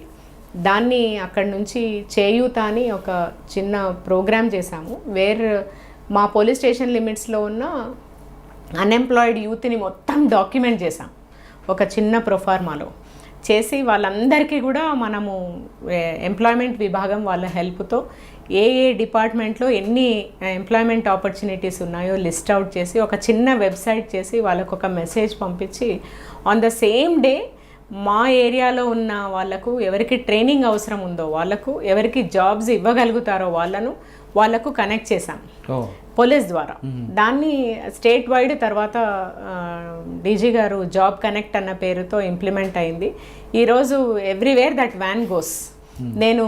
నాకు జాబ్ సీకర్ అవసరమైతే నేను రాసి that gets attached to my హాకై application also once I requested. So ఇప్పుడు ప్రతి పోలీస్ స్టేషన్లోనూ ఈ జాబ్ మేళాస్ కండక్ట్ అవుతున్నాయి. Initial programme was Cheyutha which got converted to job connect and that was also one of the initiative in the north zone. తర్వాత women safety promotion వచ్చి అక్కడ ఇప్పుడు మీరు సిఐడిలో she టీమ్స్తో పాటు ఉమెన్ సేఫ్టీ వింగ్లో ఉన్నారు. She team అనేది ఒక పార్ట్. ఫస్ట్ తీసుకుంటే షీ టీమ్ ఏ విధంగా వర్క్ చేస్తుందండి హైదరాబాద్లో? యాక్చువల్లీ ఉమెన్ సేఫ్టీ వింగే కొత్తదండి. అదర్వైజ్ మనకు ఉమెన్ ప్రొటెక్షన్ సెల్ అని సిఐడిలో ఒక విభాగము, దాన్ని బయటికి తీసుకొని వచ్చి ఉమెన్ సేఫ్టీ వింగ్ అని ఫామ్ చేసి ఒక IG rank officer Swathi Lakra madam head చేస్తూ ఆర్గనైజేషన్ని మనము క్రైమ్ అగెయిన్స్ట్ ఉమెన్ని మనము చాలా సీరియస్గా తీసుకోవాలి అన్న ఒక నేపథ్యంలోనే షీ టీమ్స్ స్టార్ట్ అయ్యాయి. ఒక్క షీ టీమ్సే కాదు, అన్ని రకాల భద్రత, ఒక మహిళకు పిల్లలకు సంబంధించిన అన్ని రకాల భద్రత దృష్ట్యా మనం దీన్ని బయటకు తీసుకొస్తే మనం ఇంకా ఎఫెక్టివ్గా పని చేయించవచ్చు అన్న ఆలోచనతో డీజీ గారు చేసిన ఆలోచనతో ఉమెన్ సేఫ్టీ వింగ్ బయటకు రావడం. ఇక్కడ గ్రూప్ ఆఫ్ ఆఫీసర్స్ ఎవరైతే ఉన్నారో ఈ పెరిగే క్రైమ్ అంటే ఉమెన్ ఎంప్లాయ్మెంట్ పరంగా బయటికి వస్తున్నారు. ఇలాంటి అప్పుడు మనము మహిళా భద్రత చాలా పెద్ద పాత్ర పోషించాలన్న ఒక ఆలోచన ఏదైతే గవర్నమెంట్కి ఉందో దానికి అనుగుణంగా ఉమెన్ సేఫ్టీ వింగ్ ఫామ్ కావడం. దాంట్లో she team is one part. ఈ initiative has been very successful because బేసిక్గా మనం అక్కడ ఎవరిని కూడా ఎవిడెన్స్ లేకుండా ఏ మనిషిని తీసుకొని రావటం లేదు. ఆ ఎవిడెన్స్ వాళ్ళకే చూపించి మీరు ఇలాంటి అంటే చర్యలు చేయకూడదు, అమ్మాయిలను ఈ రకంగా మీరు you should not tease harass అని చెప్పడం, సక్సెస్ఫుల్గా మీడియా దాన్ని ప్రాపర్గా ప్రొజెక్ట్ చేయడం. మీడియా ప్రొజెక్ట్ చేయడానికి కూడా కారణం ఏంటంటే ఎవిడెన్స్ బేస్డ్ ఆ ఇనిషియేటివ్ అంతా కూడా నేను టీజ్ చేశానంటే దాని మీద ఎవిడెన్స్ ఉంటుంది కాబట్టి దాన్ని అరే నీ మీద ఎవిడెన్స్ బిల్డప్ అవుతుంది, షీ టీమ్ ఎక్కడైనా ఉంటుంది, ఎక్కడ ఉంటుందో నీకు తెలీదు, ఇవన్నీ ప్రచారంలోకి తీసుకొని రావడం ఒక రకమైన భయం. నేను అనవసరంగా I should not meddle with a woman అన్న ఒక ఫీలింగ్ కలిగించడానికి షీ టీమ్స్ ఖచ్చితంగా సక్సెస్ఫుల్ అయ్యి ఇప్పుడు హైదరాబాద్లో చేసింది ప్రతి జిల్లాలో ఉంది. ఆ ప్రతి జిల్లాలో జరిగే షీ టీమ్స్ అంతా కూడా ఇక్కడ నుంచి మానిటరింగ్ జరుగుతుంది. దీంతో పాటు మనము చేసిన వేరే ఇనిషియేటివ్స్ భరోసా, ఎక్కడైతే సీరియస్ సెక్షువల్ ఒఫెన్సెస్కి గురైన అమ్మాయిలు ఉన్నారో, రేప్ కావచ్చు, పోక్సో కేసెస్ కావచ్చు, ఇవి పోలీస్ స్టేషన్లో ఈక్వల్ ఇంపార్టెన్స్ దొరకదు. తర్వాత వీటికి సుప్రీంకోర్టు డైరెక్షన్స్ ప్రకారము విదిన్ టైం ఫ్రేము దీనికి మనము ట్రయల్ వరకు తీసుకెళ్ళాలి, ట్రయల్ కూడా కంప్లీట్ కావాలి అన్న ఈ దిశానిర్దేశం చేయడం. దానికి అనుగుణంగా మనము వన్ స్టాప్ సెంటర్స్, ఫస్ట్ భరోసా అన్నది, అక్కడ ఒకసారి ఒక విక్టిమ్ వచ్చిందంటే A to Z ఆ విక్టిమ్ స్టేట్మెంట్ దగ్గర నుంచి వీడియో కాన్ఫరెన్సింగ్ ఫెసిలిటీ వరకు, తర్వాత వాళ్ళ మెడికల్ ఎగ్జామినేషన్ అన్నీ కూడా అక్కడే జరుగుతాయి. అట్లా జరగడానికి అనువుగా భరోసా అన్న ఒక ఆర్గనైజేషన్ని అది కూడా యాజ్ అ సొసైటీ ఆపరేట్ చేస్తోంది హైదరాబాద్లో. సిమిలర్గా మనము సైబరాబాద్, రాచకొండ, నల్గొండ, వికారాబాద్ ఈ సంవత్సరము కనీసం 10 ప్లేసుల్లో ఇలాంటి భరోసా సెంటర్స్ పెట్టాలి అని మనము ఇప్పుడు ఉమెన్ సేఫ్టీ వింగ్ ఫామ్ అయింది కాబట్టి అది కూడా ఒక senior officer heading. So as a team ఖచ్చితంగా దీన్ని సాకారం చేయడానికి ప్రయత్నం చేస్తాము. మూడవది, ఈ రెండే కాకుండా ప్రివెంటివ్ మోడ్, కొన్ని ఇన్సిడెంట్స్ కాకూడదు, కొన్ని రకమైన ఇన్సిడెంట్స్ కాకూడదు అంటే విద్యా వ్యవస్థలో మార్పులు కావాలా, లేదంటే ఎడ్యుకేషన్ డిపార్ట్మెంటు మేము కలిసి ఏ రకంగా కన్వర్జ్ అయితే ఇలాంటి సేఫ్టీ అన్నది ఒక కల్చర్గా తీసుకొని రాగలము. తర్వాత విలేజ్ లెవెల్లో ఏ ఇన్స్టిట్యూషన్లో మనం భాగమైతే సేఫ్టీని ఒక కల్చర్ లాగా తీసుకెళ్ళగలము అన్న ఆలోచన మేరకు మనము పెద్ద ఎత్తున ఇప్పుడు ఎడ్యుకేషనల్ ఇన్స్టిట్యూషన్స్లో సేఫ్టీ క్లబ్స్ ఫామ్ చేయడానికి ఒక ఇనిషియేటివ్ స్టార్ట్ చేశాము. దాన్ని చాలా మెథాడికల్గా, హోమోజినస్గా ఎడ్యుకేషన్ డిపార్ట్మెంట్ సహాయంతో మనము ప్రతి విద్యా సంస్థలో కూడా వాలంటీర్స్ని డెవలప్ చేస్తాం, who will work towards safety of women and children. అంటే వాళ్ళే ఎంపవర్ కాకుండా వాళ్ళ చుట్టూ ఉన్న పరిస్థితులను కూడా గమనించే విధంగా, దాన్ని డీల్ చేసుకునే విధంగా ఈ పర్టికులర్ క్లబ్స్ ఆపరేట్ అవుతాయి. ప్రతి నెల ఒక పర్టికులర్ ఆస్పెక్ట్ ఆఫ్ సేఫ్టీ గురించి మాట్లాడుతూ, యాక్టివిటీ చేస్తూ, ఇంకొకరికి చెప్తూ, వాళ్ళే మాకు ఒక సేఫ్టీ ఛాంపియన్స్ లాగా మనకు సొసైటీకి ముందుంచబోతాం. ఈ ప్రోగ్రాము ప్రాబబ్లీ నెక్స్ట్ 2 yearsలో మనం చాలా సక్సెస్ఫుల్గా చేయగలిగితే ఈ స్కూల్స్ నుండి, ఈ కాలేజెస్ నుండి సేఫ్టీ క్లబ్ మెంబర్స్ అండ్ వాలంటీర్స్గా వచ్చిన అబ్బాయిలు, అమ్మాయిలు ఎవరైతే ఉన్నారో రేపు వాళ్ళు ఎక్కడ పని చేసినా, ఎక్కడికి వెళ్ళినా కూడా సేఫ్టీని ఒక కల్చర్ లాగా తీసుకెళ్ళగలుగుతారు అన్న ఒక భావనతో ఇది ఎడ్యుకేషనల్ ఇన్స్టిట్యూషన్స్లో చేయాలని చిన్న పైలట్ ప్రోగ్రామ్ అయితే స్టార్ట్ చేయడం జరిగింది ఒక 5 collegesతో. అది just to establish హోమోజెనిటీ. Mean while probably education department may come up with the GO also about establishing this. ఇదే కాకుండా మనకు అతి పెద్ద ఇన్స్టిట్యూషన్ పల్లెల్లో, గ్రామాల్లో, తర్వాత పట్టణాల్లో ఉన్నది సెల్ఫ్ హెల్ప్ గ్రూప్స్. ఇవి చాలా ఆర్గనైజ్డ్ గ్రూప్స్. వాళ్ళు థ్రిఫ్ట్ గ్రూప్స్ కాబట్టి వాళ్ళ డబ్బు సర్క్యులేషను, ఇచ్చుకోవడం పుచ్చుకోవడములో వాళ్ళు నెలకు ఒకసారి కానీ 2 సార్లు కానీ ఏదో రకంగా కలుస్తారు. ఆ కలిసే ఈ క్రమంలో మనం సేఫ్టీని ఎందుకు ఒక కల్చర్ లాగా వాళ్ళలో తీసుకెళ్ళకూడదు అన్న ఆలోచనని మోస్ట్ ప్రాబబ్లీ దీన్ని కూడా safety aspect among self help groups ఎవరిని ఇన్వాల్వ్ చేస్తే వాళ్ళు దీని గురించి మాట్లాడతారు. వాళ్ళ దగ్గరికి మేము వెళ్ళేట్టు, వాళ్ళు మా దగ్గరికి వచ్చేట్టు, అంటే మమ్మల్ని వినియోగించుకునే కంటే కూడా వాళ్ళ చుట్టూ ఎదుర్కొనే సమస్యలు, వాళ్ళు ఎదుర్కొనే సమస్యలను వాళ్ళు ఎఫెక్టివ్గా ఎలా డీల్ చేసుకుంటే వాళ్ళే పరిష్కరించుకునే విధంగా మనము ఈ సేఫ్టీని వాళ్ళ దగ్గరికి తీసుకెళ్దాము. అంటే పోలీస్ స్టేషన్ రాకుండా వాళ్ళు ఆ గ్రూప్ డిస్కషన్ లోనే ఎగ్జాక్ట్లీ. ఒక డొమెస్టిక్ వైలెన్స్ ఇష్యూ ఉంది ఒక పర్టికులర్ మొహల్లాలో కానీ లేదంటే ఒక పర్టికులర్ గ్రామంలో, ఒక 10 గ్రూపులు ఉన్నాయి. ఒక ఎస్సీ కాలనీలో ఒక 10 గ్రూపులు ఉన్నాయి. 10 గ్రూపులు అంటే 100 మంది. 100 మందిలో ఒక లీడర్ ఏరియా లెవెల్కో లేకపోతే మండల్ లెవెల్కో లీడర్స్ ఉంటారు. ఫస్ట్ ఆ లీడర్ లెవెల్లో మనం ట్రైనింగ్ ఇవ్వగలిగితే వీళ్ళు వెళ్ళి దీని గురించి వాళ్ళతో మాట్లాడతారు. ఆ మాట్లాడిన తర్వాత ఏం చేస్తే ఈ ప్రాబ్లం సాల్వ్ అవుతుంది, ఎలా సాల్వ్ అవుతుంది, ఫస్ట్ నాకు ఏం చెయ్యాలో తెలియాలి. నంబర్ 1. ఆ ఏం చెయ్యాలో తెలియడానికి వీళ్ళకు ట్రైనింగ్ ఇవ్వడం.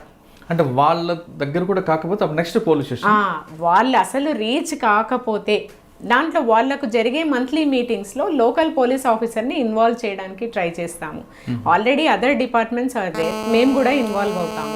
ఈ సెల్ఫ్ హెల్ప్ గ్రూప్స్ని ట్రైనింగ్ చేసి ఒక సోషల్ యాక్షన్ గ్రూప్స్గా వాళ్ళని పరిణితి చెందే విధానం టువర్డ్స్ సేఫ్టీ.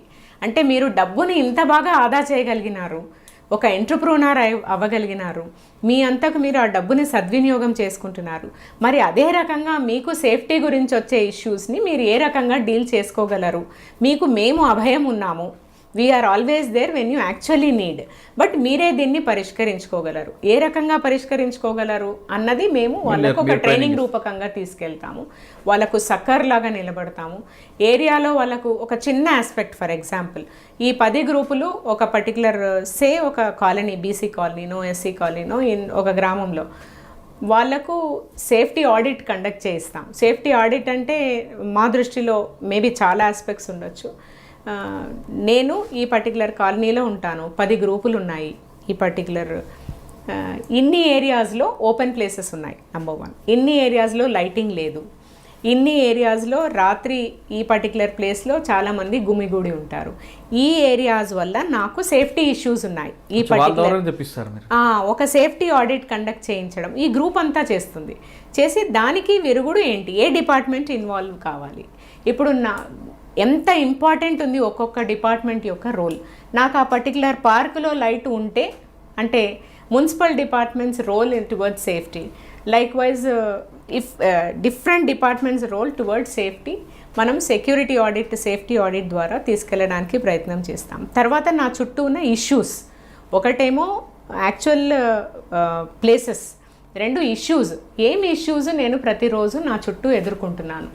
పలానా ఇంట్లో డొమెస్టిక్ వైలెన్స్ ఉండొచ్చు, పలానా ఇంట్లో పాడైపోయిన యంగ్స్టర్ ఒకరు ఉండొచ్చు, అంటే పక్కదారి పట్టిన ఒక యంగ్స్టర్ ఉండొచ్చు. వాళ్ళని ఎలా డీల్ చేయాలి? నా భర్తను నేను ఎదుర్కోలేను, డైరెక్ట్గా చెప్పలేను, నా ఫ్యామిలీ విడిపోవాలని నేను అనుకోవటం లేదు. అనుకోనప్పుడు నాకు I can take help of the society around me to put pressure on him. So we will develop them in that way where they can address these particular ప్రతిరోజు జరిగే ఇష్యూస్ని ఎదుర్కోవడానికి వాళ్ళను లీగల్గా ఏం చట్టాలు ఏం చెప్తున్నాయి, దాన్ని మనం ఏ రకంగా వినియోగించుకోవచ్చు, మన పక్కనే ఉన్న సపోర్ట్ సిస్టమ్ని మనం ఏ రకంగా వినియోగించుకోవచ్చు అన్నది చెప్పడానికి ప్రతి నెల ఒక particular topic of safety, women safety మీద అదే చర్చిస్తాము, అదే మాట్లాడతాము, అదే తీసుకెళ్తాము.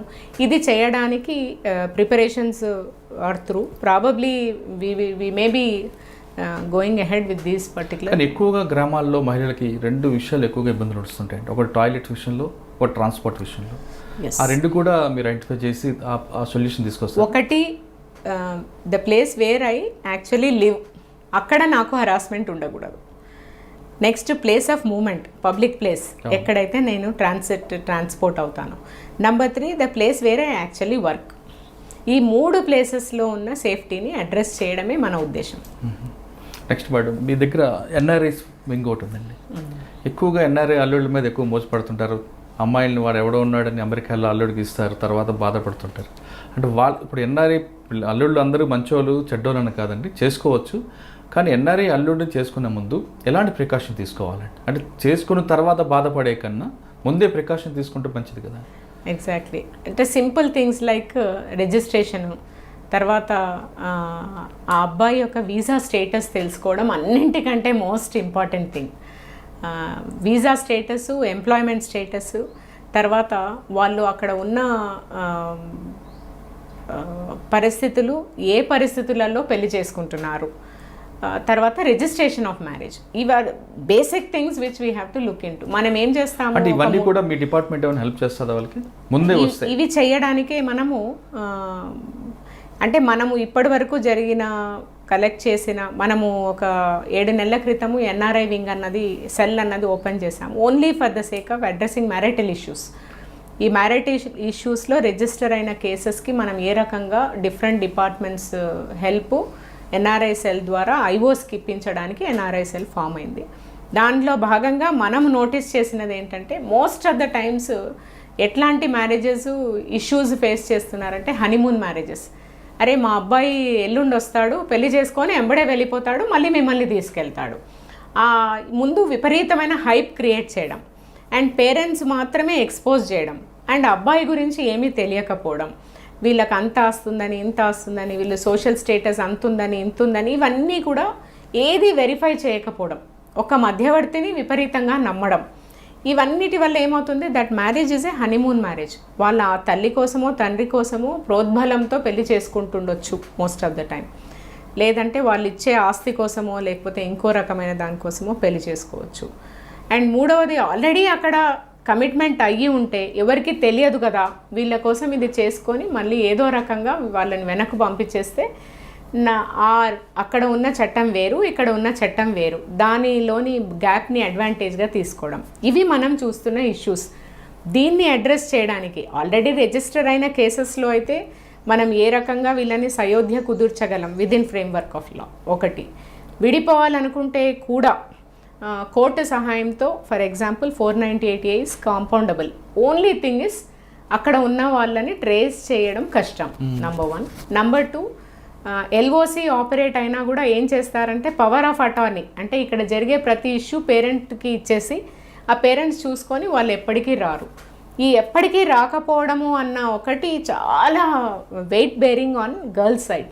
అంటే మా అల్లుడిని మీరు తేలేరా, అక్కడ ఎక్కడున్నాడో తెప్పించలేరా, దానికోసం రెడ్ కార్నర్ నోటీస్ ఇష్యూ చేయొచ్చు కదండి. ఈ పర్టికులర్ మ్యారైటల్ ఇష్యూస్లో ఆర్సిఎన్ it is not a very serious offence in their eyes. అక్కడ ఉన్న చట్టం ప్రకారం దేశ విద్రోహ చర్యలు కావు, ఇది ఒక పర్సనల్ ఇష్యూ ఇది.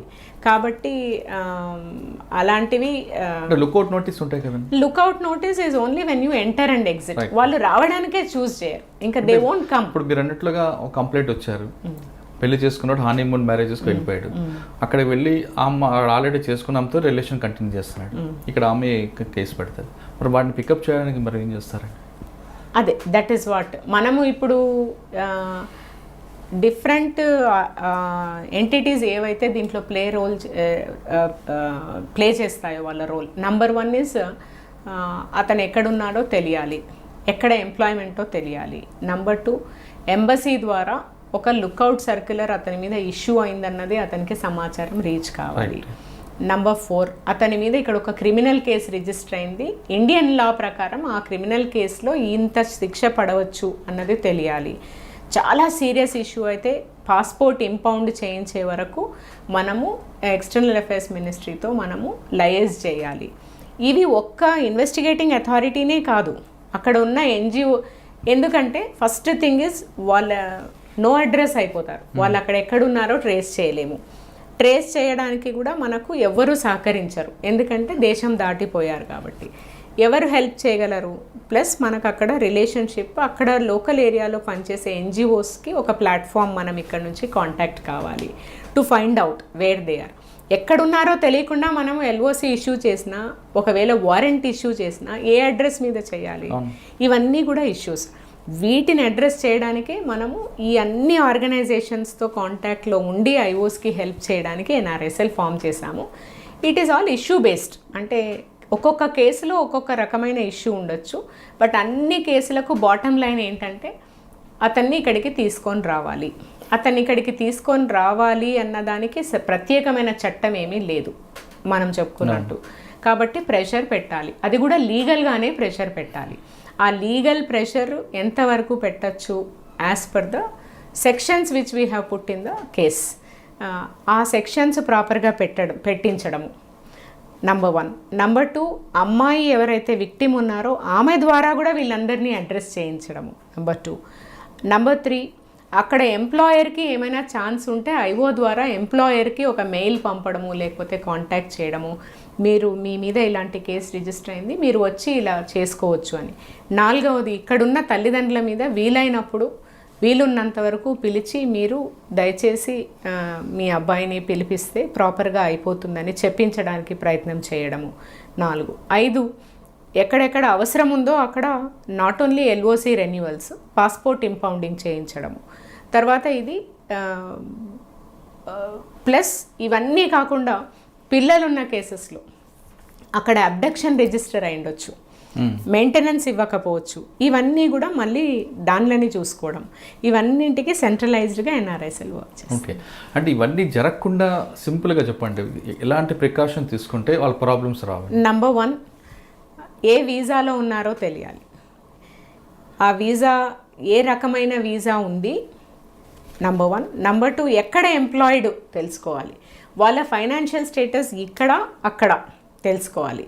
ఈ 3 తెలుసుకొని ఇవన్నీ కూడా రాతపూర్వకంగా తెలుసుకొని పక్కా రిజిస్ట్రేషన్ చేసుకున్న తర్వాతనే పెళ్ళిళ్ళు చేసుకోవాలి. ఇలా చేసుకోమని మనము సలహా ఇస్తున్నాము. మనము వీసా స్టేటస్ తెలియకుండా అక్కడికి వెళ్ళిపోయి మనం ఇబ్బందులో పడకూడదు, నంబర్ 1. తర్వాత అక్కడ చట్టాలు ఏ రకంగా ఫంక్షన్ చేస్తాయి అన్నది కూడా వాళ్ళు తెలుసుకోవడానికి మనము ఇప్పుడు చాలా పెద్ద ఎత్తున we are trying to promote it through women police stations and regular police stations. ఆస్ట్రేలియాలో చట్టం ఇలా ఉంది, అమెరికాలో చట్టం ఇలా ఉంది, యూకేలో చట్టం ఇలా ఉంది అని మనము we are trying to educate the people. ఇవన్నీ ఆ పర్టికులర్ దేశ ఎంబసీలు కూడా చేస్తున్నాయి, కానీ మనం కూడా మన తరఫు నుంచి ఇది చేస్తున్నాం. కరెక్టే అండి. ఒక అమ్మాయి సంబంధం వచ్చింది, ఎన్ఆర్ఐ, వాళ్ళు చాలా సామాన్యులు, ఎన్ఆర్ఐ అల్లుడు కాబట్టి చేసుకోవాలనుకుంటున్నారు. మీరు చెప్తున్న 3 ప్రికాషన్స్ ఉన్నాయి, వీసా గురించి ఇవన్నీ తెలుసుకోవాలనుకుంటే మీ వింగ్కి వస్తే మీరు ఏమైనా సపోర్ట్ చేస్తారా? ఏ వీసాలో ఉంది అనా? ఎస్, అంటే సపోర్ట్ చేస్తామంటే లోకల్ పోలీస్ స్టేషన్ ద్వారా చేయిస్తాం ఖచ్చితంగా. అంటే కేసు కాకపోయినా ముందు ఎంక్వైరీ చేయొచ్చు, చేయించండి. వాళ్ళు ఎవరైతే మధ్యవర్తి తీసుకొని వచ్చారో ఆ సంబంధము, ఎవరైతే మ్యారేజ్ బ్యూరోస్ ఉన్నాయో వాళ్ళని ప్రాపర్ థరో వెరిఫికేషన్ చేయిస్తాం వాళ్ళ ద్వారా. That we will do it. ఇంతవరకు ఎన్ని కేసులు మీరు ఎన్ఓసి ఇచ్చి ఉంటారండి? ఇప్పటి వరకు మనము ఎన్ఆర్ఐఎస్ఎల్లో డీల్ చేసినవి ఈ 6 నెలల్లో 82 కేసుల వరకు డీల్ చేశాము. రాష్ట్రంలో ఆల్మోస్ట్ 600 పైగా కేసెస్ ఉన్నాయండి ఇలాంటివి. మేడం, చాలామంది అమ్మాయిలు అంటే మీలాగా కాకుండా మనోధైర్యం కోల్పోయి కుటుంబ కలహాలతోనో లేదంటే ప్రేమ విఫలమై ఆత్మహత్యలు చేసుకోవడం జరుగుతుంటాయి. అటువంటి వాళ్ళకి ఆత్మహత్య కరెక్ట్ కాదు, దాన్ని ఇంక వేరే సొల్యూషన్ ఏముందని ఒక సాటి మహిళగా ఏం చెప్తారు? అంటే ఇది చదువుతో సంబంధం లేని ఇష్యూ. అంటే చదువుకున్న మహిళ, చదువుకున్న వాళ్ళు కూడా చేసుకుంటున్నారు, చదువుకున్న వాళ్ళు, చదువుకోని వాళ్ళు అందరు కూడా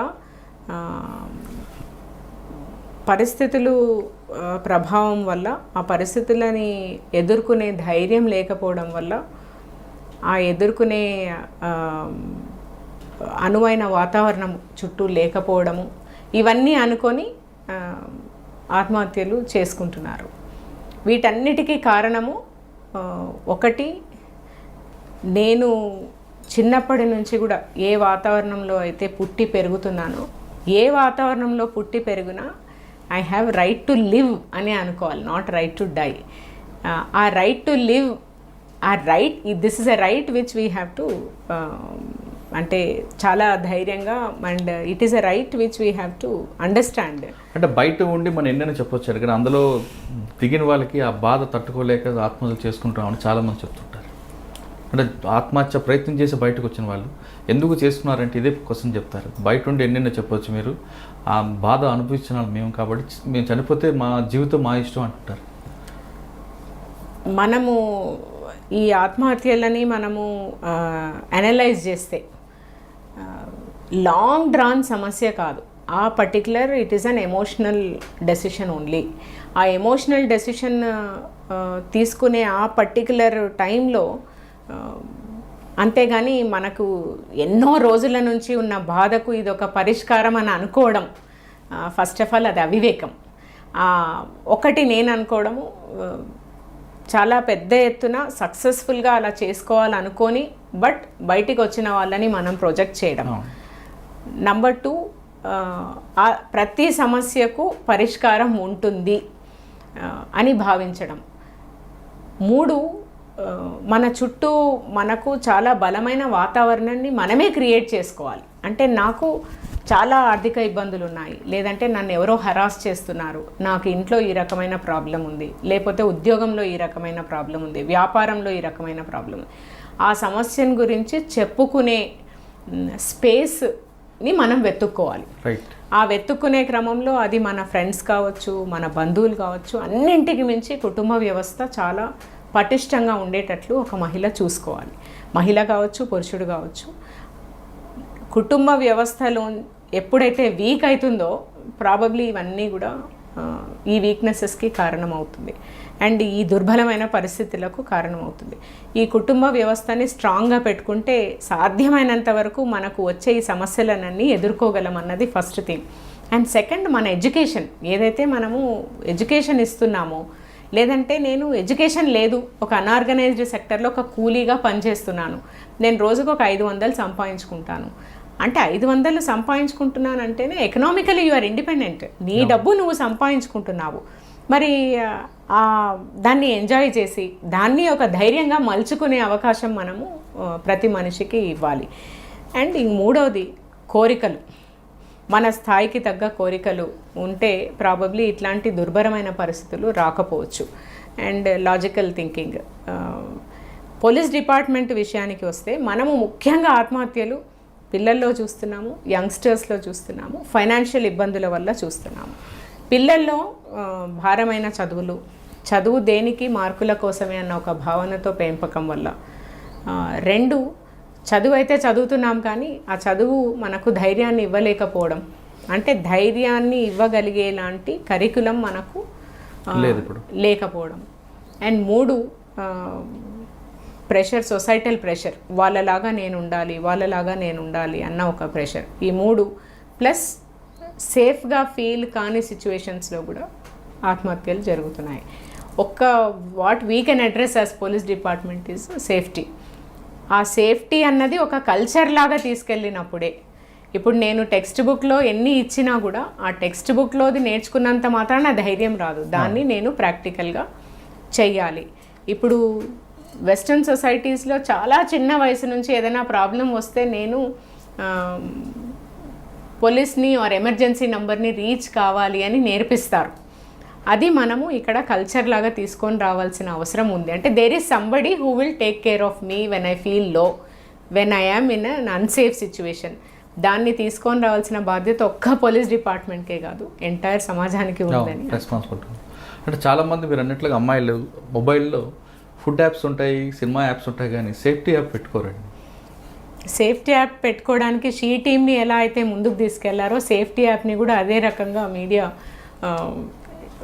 నేను స్క్రీన్ ఓపెన్ చేయగానే ఫస్ట్ సేఫ్టీ యాప్స్ డిపిక్ట్ అయ్యేటట్లు రావాలి. అంటే invariably you have to store it అన్నది వచ్చినప్పుడు ప్రతి ఫోన్లోనూ probably we can use safety app. Okay madam, ఫైనల్గా డిఎస్పీగా మీరు వచ్చినప్పుడు ఆంధ్రప్రదేశ్ రాష్ట్రంలో మొట్టమొదటి మహిళగా మీరు వచ్చారు. తర్వాత క్రమేపీ ఆ సంఖ్య పెరుగు వస్తుంది.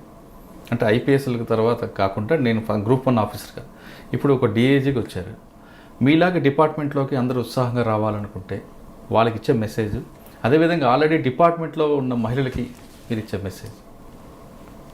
ఫస్ట్ డిపార్ట్మెంట్లోకి రావాలి అని అనుకున్నప్పుడు పోలీస్ని కూడా ఒక career like any other career, ఇది కూడా ఒక కెరియర్గా చూస్ చేసుకోవాలి అని అనుకున్న వాళ్ళకు ప్రాబబ్లీ ఫస్ట్ ఉండాల్సిన క్లారిటీ ఏంటి అంటే, ఇంకా కూడా it is not a very conventional job.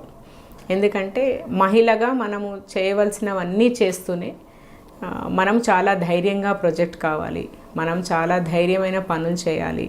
ఒక్కోసారి కుటుంబానికి మనం న్యాయం చేయలేని పరిస్థితిలో కూడా జాబ్ని ముందుకు తీసుకెళ్లాల్సిన అంటే మానసికంగా ఎంతో దృఢంగా ఉన్న అది ఉందా లేదా టెస్ట్ చేసుకోవాలి అలాంగ్ విత్ మైండ్ సెట్.